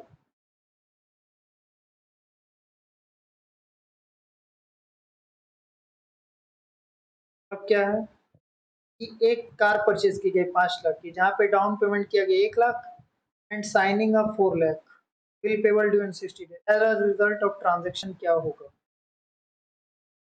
अब टोटल एसेट्स आप बोलोगे सर इस एसेट्स तो 5 लाख से बड़ी, तो यहाँ पे टोटल एसेट्स की बात किया है ना। अब टोटल एसेट्स की बात किया है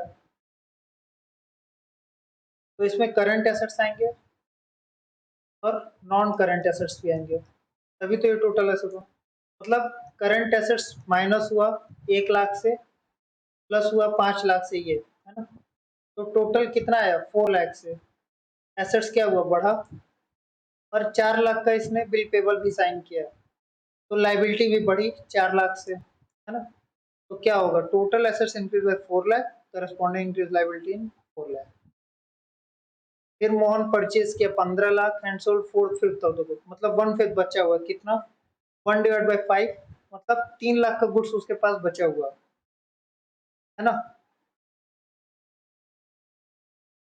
अब 18 lakh and met expenses amounting to 2,50,000, ठीक। तब 12 लाख का आइटम इसने बेचा 18 लाख में, 6 लाख का ऐसे ग्रॉस प्रॉफिट दिखा आपको, कुछ एक्सपेंस किया 2.5 लाख का, है ना। अकाउंटेड नेट प्रॉफिट है 3,50,000। अब ठीक है 3.5 लाख की प्रॉफिट आनी चाहिए हमारे। विच अकाउंटिंग कॉन्सेप्ट, भाई एक्सपेंस भी दिखाया ना इसने, तो ये क्या हुआ, मैचिंग कॉन्सेप्ट हो गया। अब देखो, एक परचेज किया बिजनेसमैन ने 25 लाख का गुड्स, 80% सेल कर दिया, ठीक है। अब बोलता है 20% बचा हुआ इसका, दैट मीन्स 20% कितना हुआ, 5 लाख, है ना। 5 लाख का गुड्स बचा, बोलता है 31 मार्च पे, अब उस दिन देखा ना कि market value remaining goods was 4 lakh, तो अब 5 लाख से ये दिखा रहा है 4 लाख का हो गया, है ना। इसका मतलब 1 लाख का लॉस हुआ। कंजर्वेटिव में किससे क्या पढ़ा था हमने, कि जब भी फोर्सिबल लॉस हो उसको क्या करेंगे, रिकॉर्ड करेंगे। अब he valued closing inventory at cost, उसने क्या कर दिया ना 5 लाख पे दिखा दिया।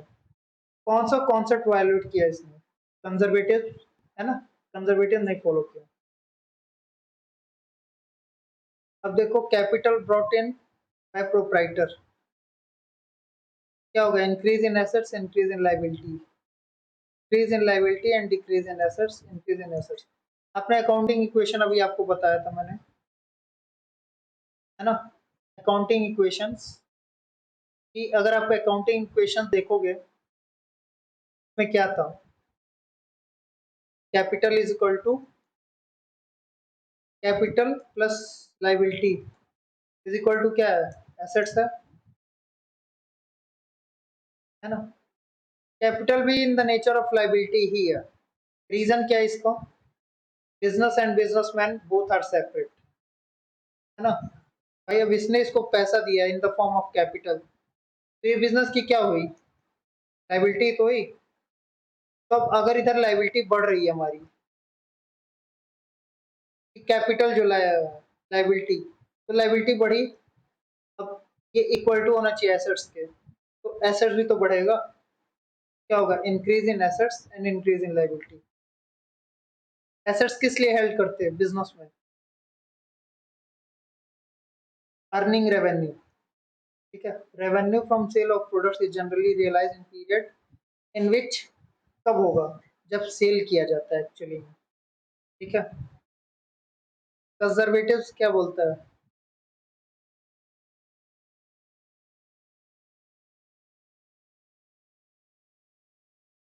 तो अंडर स्टेटमेंट ऑफ एसेट्स है ना, ओवर स्टेटमेंट ऑफ एसेट्स और ओवर स्टेटमेंट ऑफ कैपिटल। भाई ये लॉस को क्या करता है, लॉस रिकॉर्ड करता है। लॉस मतलब क्या है हमारा, अगर लाइबिलिटी देखे, हमारी लाइबिलिटी बढ़ेगी, है ना।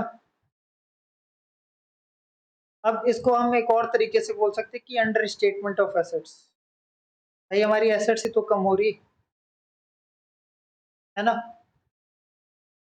वो चीज आ गया। फिर decrease in amount of trade payable result in क्या होगा, कैश बढ़ेगा या डिक्रीज इन एसेट्स होगा, तो डिक्रीज इन एसेट्स होगा, है ना। पैसे थोड़े नहीं बढ़ेंगे जब आप ट्रेड पेबल्स को दोगे पैसे, ठीक है। अब आते हैं the determination of expense of accounting period is based on expense for an accounting period, किस प्रिंसिपल पे बेस्ड है, मैचिंग पे।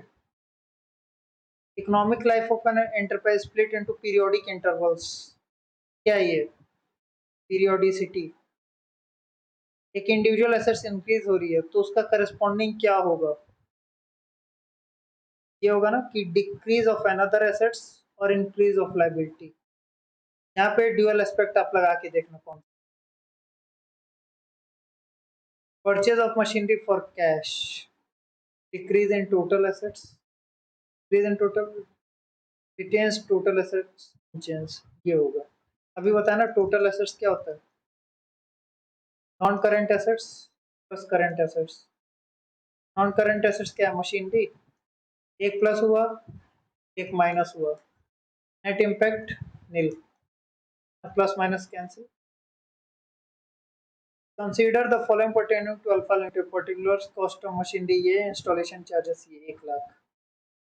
अब 10 लाख प्लस 1 लाख कितना हुआ, 11 लाख का खर्चा लगा, मार्केट वैल्यू क्या थी 12 लाख। जब कंपनी अकाउंट्स फाइनल कर रही थी ना तो उसने वैल्यू क्या कर दी 12 लाख कर दी, मतलब 1 लाख बढ़ा दिया। अब ऐसा तो नहीं इसका मशीनरी 11 लाख से 12 लाख हो गया तो इसको रियलाइज हो गया, भाई हिस्टोरिकल कॉस्ट ये है ना 11 लाख। बोलता कौन सा कॉन्सेप्ट वायलेट किया गया, तो कॉस्ट है ना, कॉस्ट हिस्टोरिकल कॉस्ट पे रिकॉर्ड होनी चाहिए थी। फंडामेंटल अकाउंटिंग एजम्पशंस, भाई जीसीए ये आप कर लोगे, periodicity, accounting conventions, money measurement, सारे ट्रांजैक्शंस मनी मेजरमेंट होनी चाहिए। मैचिंग कॉन्सेप्ट, जो रेवेन्यू उससे करस्पॉन्डिंग जो एक्सपेंस है उसी पीरियड में रिकॉग्नाइज होनी है। गोइंग कंसर्न क्या है, cost concept, going concern unlimited time के लिए फाइनेंशियल स्टेटमेंट प्रिपेयर किए जाते हैं कि बिजनेस अनलिमिटेड टाइम के लिए रन करेगा। कॉस्ट कॉन्सेप्ट क्या है कि हिस्टोरिकल कॉस्ट पे एसेट्स रिकॉर्ड होनी चाहिए। क्वालिटेटिव कैरेक्टरिस्टिक्स डिफाइन करना कि पहले जो 4 इंपॉर्टेंट है वो डिफाइन करना, रेलेवेंस, रिलायबल, अंडरस्टैंडेबिलिटी और कंपेरेबिलिटी, बाकी फिर अपना लिखना, प्रूडेंस हो गया, ठीक है। फिर क्या था, मटेरियलिटी हो गया, बहुत सारी ऐसे है वो आप मेंशन कर लेना। तो ये खत्म होता है हमारा दो दो यूनिट यहाँ पे, ठीक है, चैप्टर 1 का। आगे हम और कंटिन्यू करेंगे, भी थोड़ा आप लोग भी रेस्ट ले लो और मैं भी अभी थोड़ा रेस्ट लेता हूँ। And thank you. मैं रिक्वेस्ट करता हूँ आप लोग से, फिर से रिक्वेस्ट कर रहा हूँ कि आप लोग कॉन्टिन्यूस बेसिस पे पढ़ो, सो दैट ताकि आपके मार्क्स अच्छे आ पाए। अभी भी 9 दिन बचे हुए हैं तो आप कम से कम एटलीस्ट ये वीडियोस जो मैं रिकॉर्ड कर रहा हूँ ना, आप ज़्यादा से ज़्यादा इसको देख पाओ। आप 1.2 या 1.5 के स्पीड पे भी आप देख पाओगे तो ज़्यादा से ज़्यादा आपका रिविजनरी कवर अप होगा। तो थैंक यू एंड अच्छे से पढ़ाई करो आप लोग।